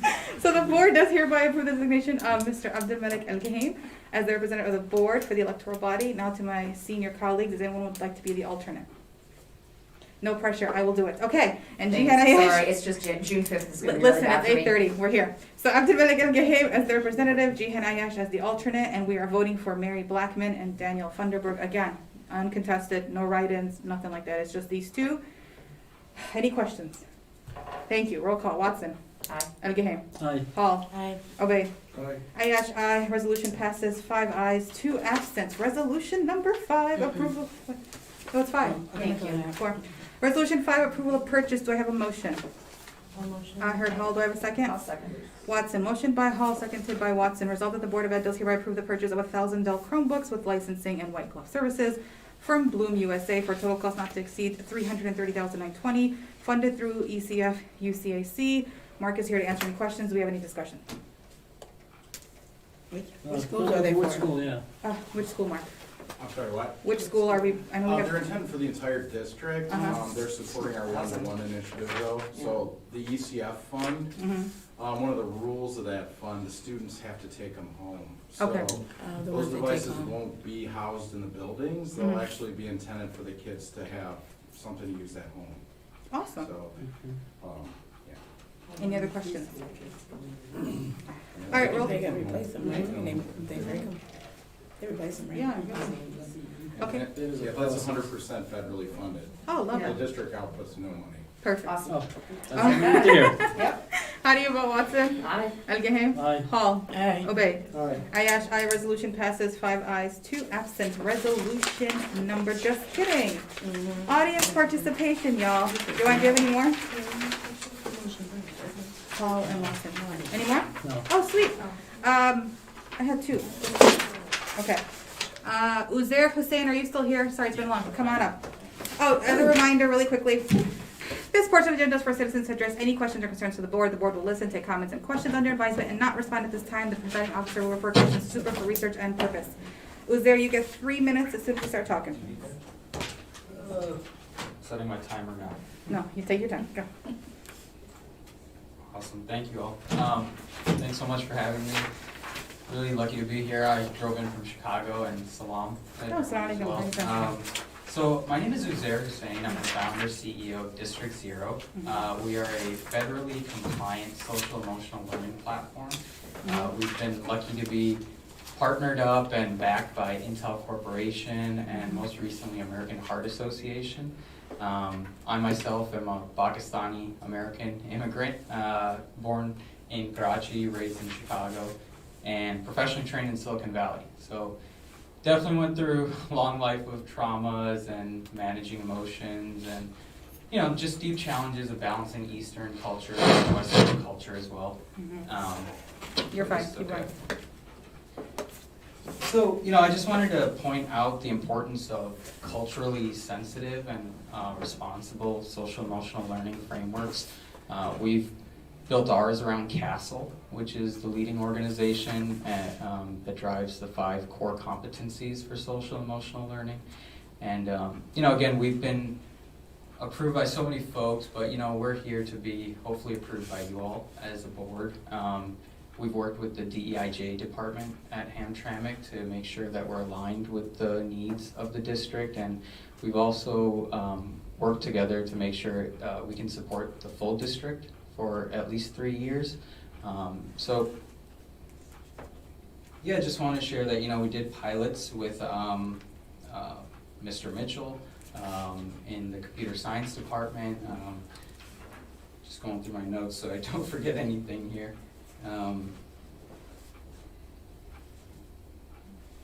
Yeah, just, you know, want to highlight the importance of it. It only works when the whole community is involved, and you know, we'd love to share all of our results. We've seen improvement in student self-awareness, saw improvement in student trust, and also a reduction in bullying and suicide risks on campus. So yeah, just hi, hello, you know, and hopefully look forward to working together with you. Thank you so much. Thank you. All right, next up, Max Spade. Max Spade.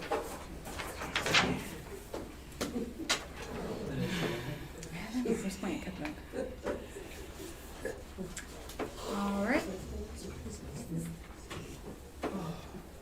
Good evening. Good evening. My name is Max Spade. I teach at Dickinson West and at Holbrook.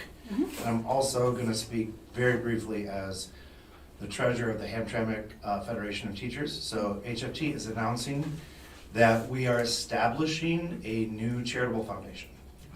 We are establishing the Hamtramck Federation of Teachers Community Fund.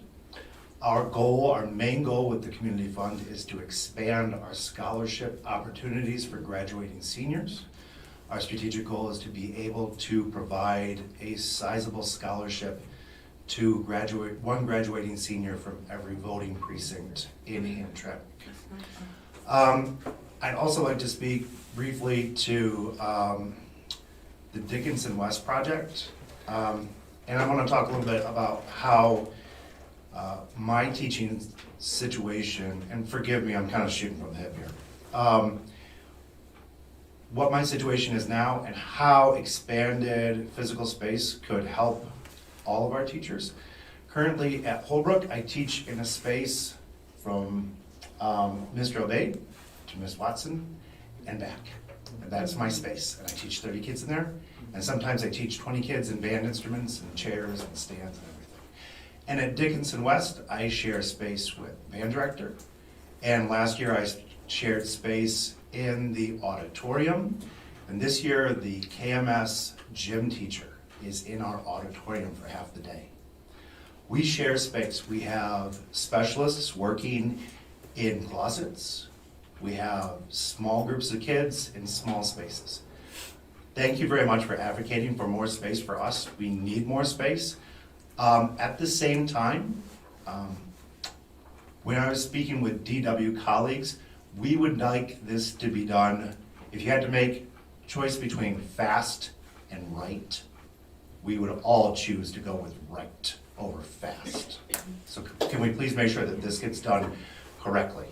The other thing I want to talk about is in terms of equity for our middle school students. So, and I'm thinking about it in terms of I have a concert tomorrow with my Holbrook kids.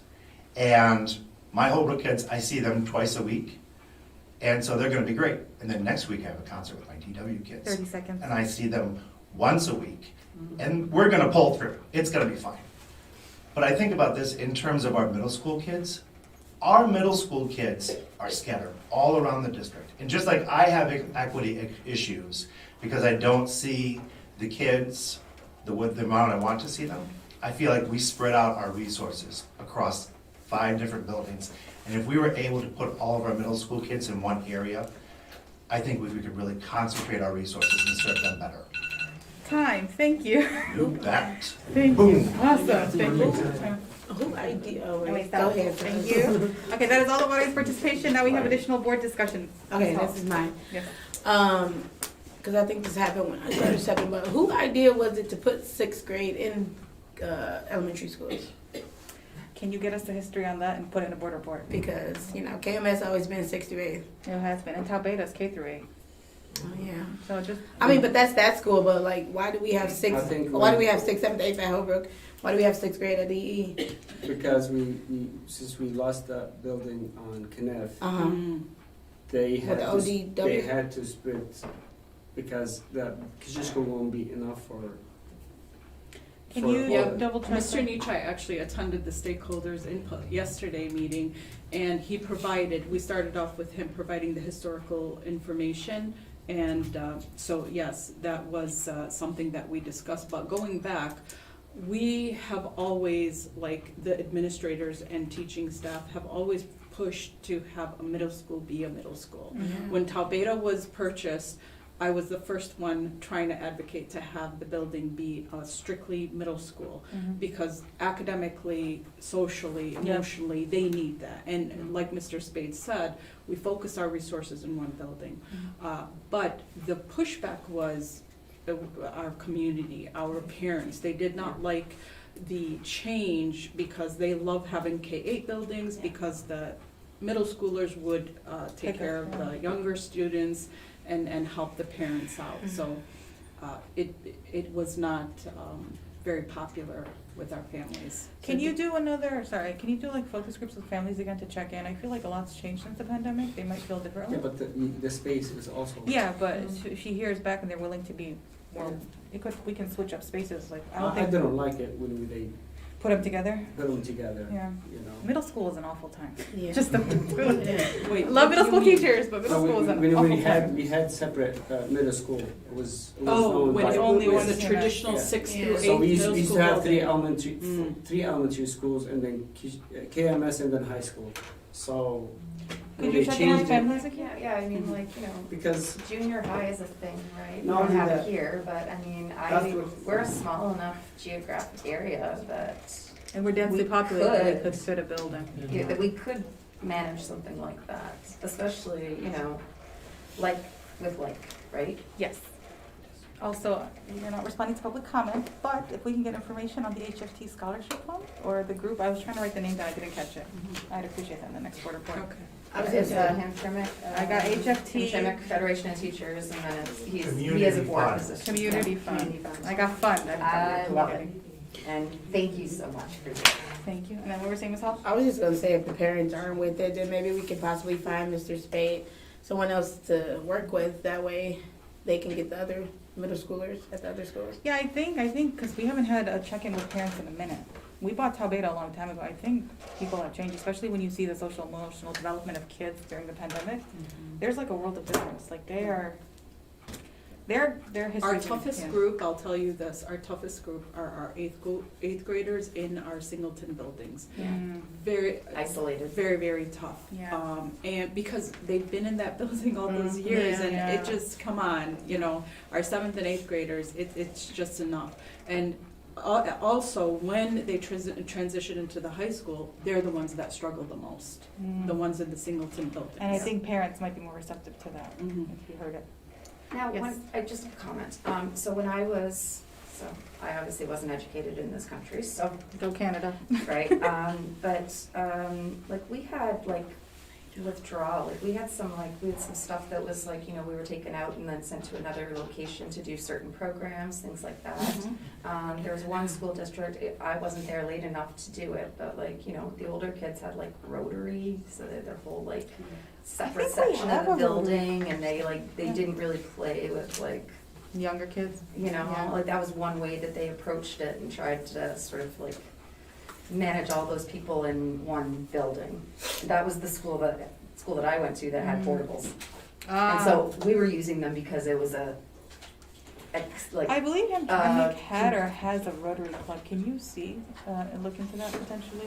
yeah, it's not affiliated with Rotary, I know the what you're talking about, yeah. organization, Yeah. but sort of just you were taken out of school to go and work on another program. It was still part of your Right. curriculum, and that would increase busing, I'm sure, for us. But we're also geographically small, Yeah. and if we could get them together, like kids of one age for Mm-hmm. a little bit of shared learning. I don't know. Long-term Just a thought. goal, yeah. Yeah. Maybe we could utilize the Conan building Yeah. for a STEAM magnet school of that sort. Let's access the Look Conant at building. that. Yep. And then go from there. Yeah. I'm fed up with this building. Let's access it first, then we can do everything else. But any additional discussion Yes. before adjournment? Yes, I do. Let's hold the, All right. On March 10th, Mhm. 2023, the board received an email from a former Hamtramck public school employee that is not, now is disappeared. I would like to know if I am the only member who has experienced the email disappear or being deleted. Are any of the member also experience this as well? we can check our inboxes later. I don't think it's possible to have your, Mark is here? There was an email sent, and it was deleted for a reason, and that I think the super sent the email for that reason. I Due think, to confidential information was shared to people. I think people can unsend their own messages, right? That is correct. Can they? Yeah, they can, because I've done. I don't think they can unsend it after it has been read. Is that correct or no? They cannot. Correct. So mine was read and it was deleted. Mine is red, it has been deleted. March 10th. Gee, I don't want And you said you received email that it was been removed. How come we didn't, I don't receive that email? I have no idea. Can we get clarification since the, And I have to talk to my boss at the time. Yeah, as you know, you don't surprise your superintendent. This information could have been shared prior, and I would have provided you with the information that you're seeking. why I was not included since there is other board member is included and informed them.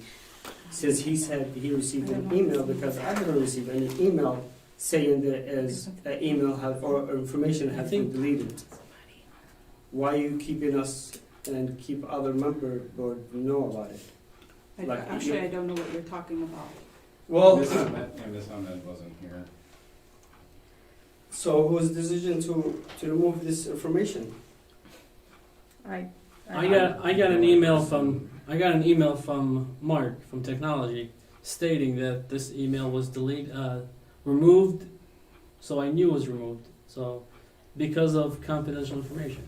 Did you get that, Ms. President? No, Mark, did you send it to the whole board?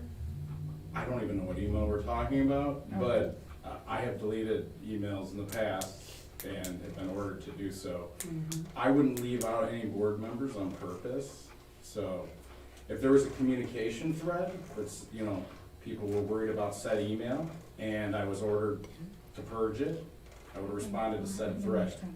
So you're gonna have to talk to my So our boss. superintendent is upset because I surprised her about I'm not this. upset. You know, you are. I need to be Because clear of being- that there are specific do's and don'ts. And you've been, and we've had MASB You know what? orientations, I'm gonna bring, and I'm gonna bring in a speak, I'm that gonna, was shared, so Okay, wait, order, please, that please. information Okay. has been conveyed to you about what you should do, what you shouldn't do.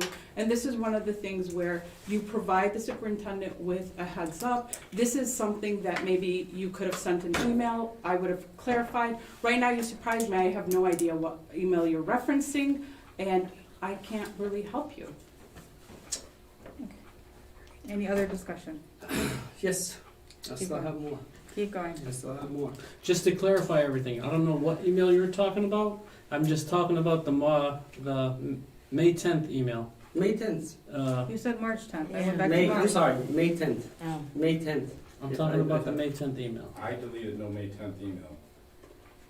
So, can you give us any more context to this email, or, like, I don't I understand? do have the copies. I'm saying context, like, I don't know.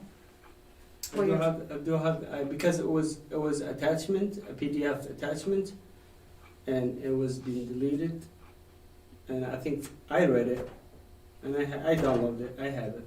Can you forward it? Who sent I it can to you? forward it I if have you- a lot from May I- 10th, but I don't know, that's Wednesday. I can forward it to you guys. Okay. Other thing is,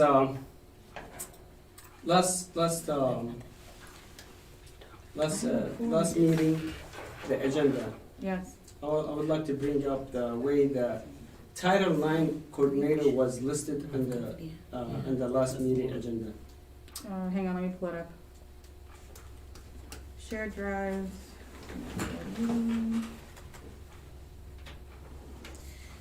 That's what it said. It's because people were added to it that we were supposed to look at. May 10th, you're talking about the May 10th agenda. Yes. He put on there, people was added, it was sent to people that wasn't supposed to be on it. Like they weren't supposed to have access to read it. Correct, correct. That's what he said. Okay, I have that email. Is that the same one you're talking about? Yes. So I didn't get that. But how did you get access to it if you never got it? I got the email, not the second email that he was referring. But how do you know the second email went through if you didn't know in the first He place? just said it.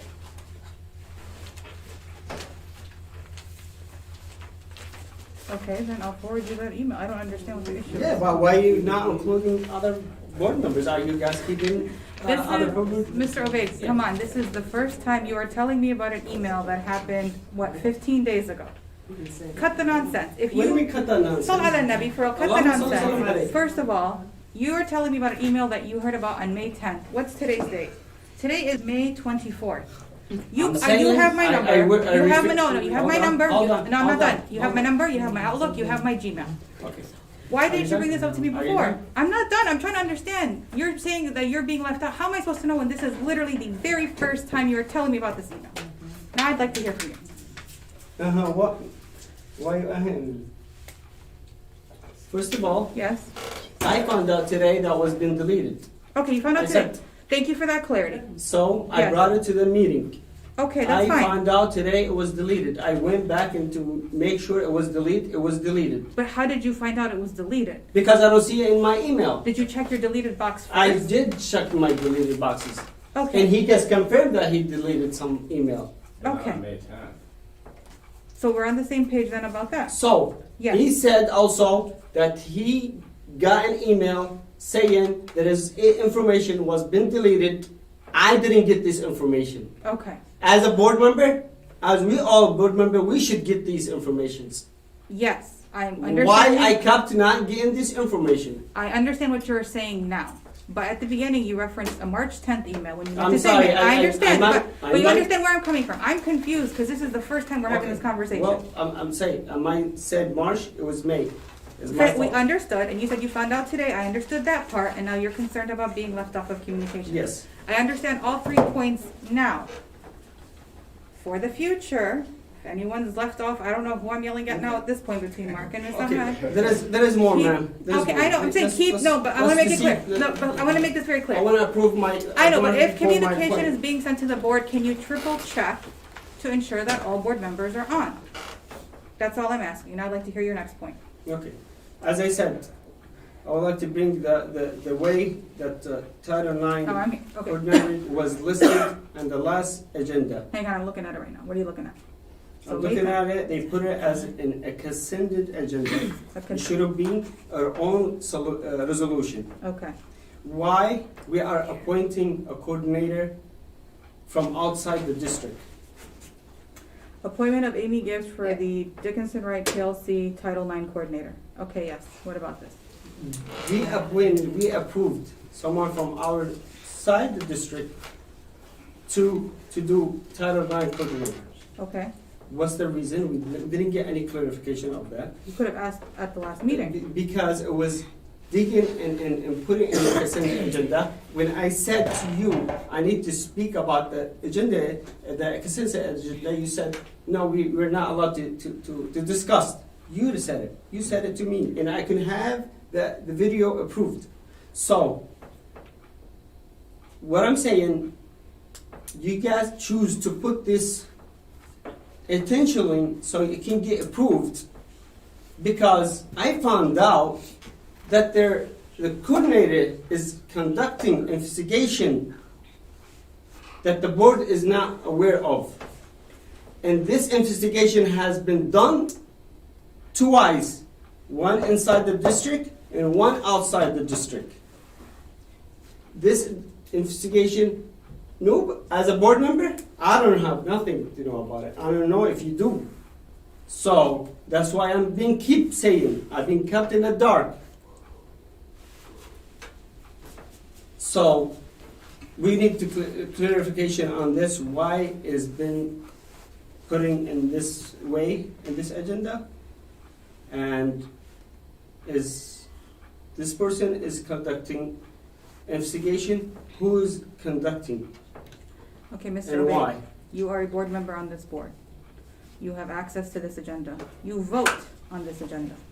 If you had an issue with Article D of the consent, we could have moved it. You have told me before you wanted to move items off the consent and make them standalone, and I have honored that request. You did not make the request to move Article G as a standalone item. Ma'am, No, and I'm, okay? okay. Yes, and you voted to approve of these things, or you can choose not to vote, but it doesn't matter. If a vote passed by the majority, the vote passed. So in regards to the agenda item, you have always had a right, and we have done it, to remove things from a consent and make it a standalone to have additional discussion. That did not happen from you Okay. or any other Can I board explain member. myself? I'm just saying, this I is my understand, part. I understand that, this is my right, I understand. That is your But the way- responsibility, no, hold more on. importantly, it's your responsibility. If you Okay, are it's mad my about an agenda, if responsibility. you are mad about an agenda Hold item, on. speak up during the public body when Well, we're voting can I- on it. Can I speak up? You can, but it's already passed. Go ahead. Yes, I'm just showing you that it was sneaked in. It was not sneaked in. It is a public meeting. It is a public agenda. You had 4 days to look at You it. and I was listening to you. I understand that. I understand. You had time sneaked to in review it. to put it in there. It's not and sneaked. It is. It is not. It is. It was in It the is. drive. No, I looked no, at it that as a word is the sneaked wrong in. word to use. Well, I need the verification and why is this person has been hired and what are they doing right now? Okay, once again, this was May 10th. This was our agenda for May 10th. You Well, could I'm have asking- emailed the I'm super. asking information. I conduct board meetings, Mr. Obey. This I- information can come from the super or the appropriate administrator, or you can reach out to Dickinson Wright. But coming into a public meeting, I can reach saying out that to- we're doing things sneakily Yes, it is inappropriate. It is. It is not. It is. You've had access to this It is. agenda. It is a public meeting. It Go is. back and watch the recording. Because Go back and watch the recording. I don't know how many employees there. I don't know if That's this your employee is duty. appointed. That That's is my duty. your Okay, duty. It is that's my your duty. responsibility So, to come informed. Why? And if Why you're not other informed, things is ask questions. being? Why the other things? If you want it to be highlighted, you will be. put It's it not as about a- highlighting. It's a consent agenda. Once again, what is the issue? You had ample time to ask about it Well, before it's the my meeting. duty. It's my duty. And ample time during the meeting. I will work harder after you putting the agenda It's to fun. find out Absolutely. if they are suspicious on There the is agenda. nothing stopping you from doing Oh, that. yeah. You have never been stopped. And you get the agenda days in advance. Well, as I told you, that's how I felt. It's your responsibility. Please step up then. All right, I'll step up. Thank you. I'll step up. Anything else? That's it. I think I already clear, but I need clarification about the emails and why I kept in the dark. Follow up with the administrators once again. Who's the administration? You have a super. Okay, Start I there. will follow up. She Start there. haven't replied to the first email. Follow up anyway. All right.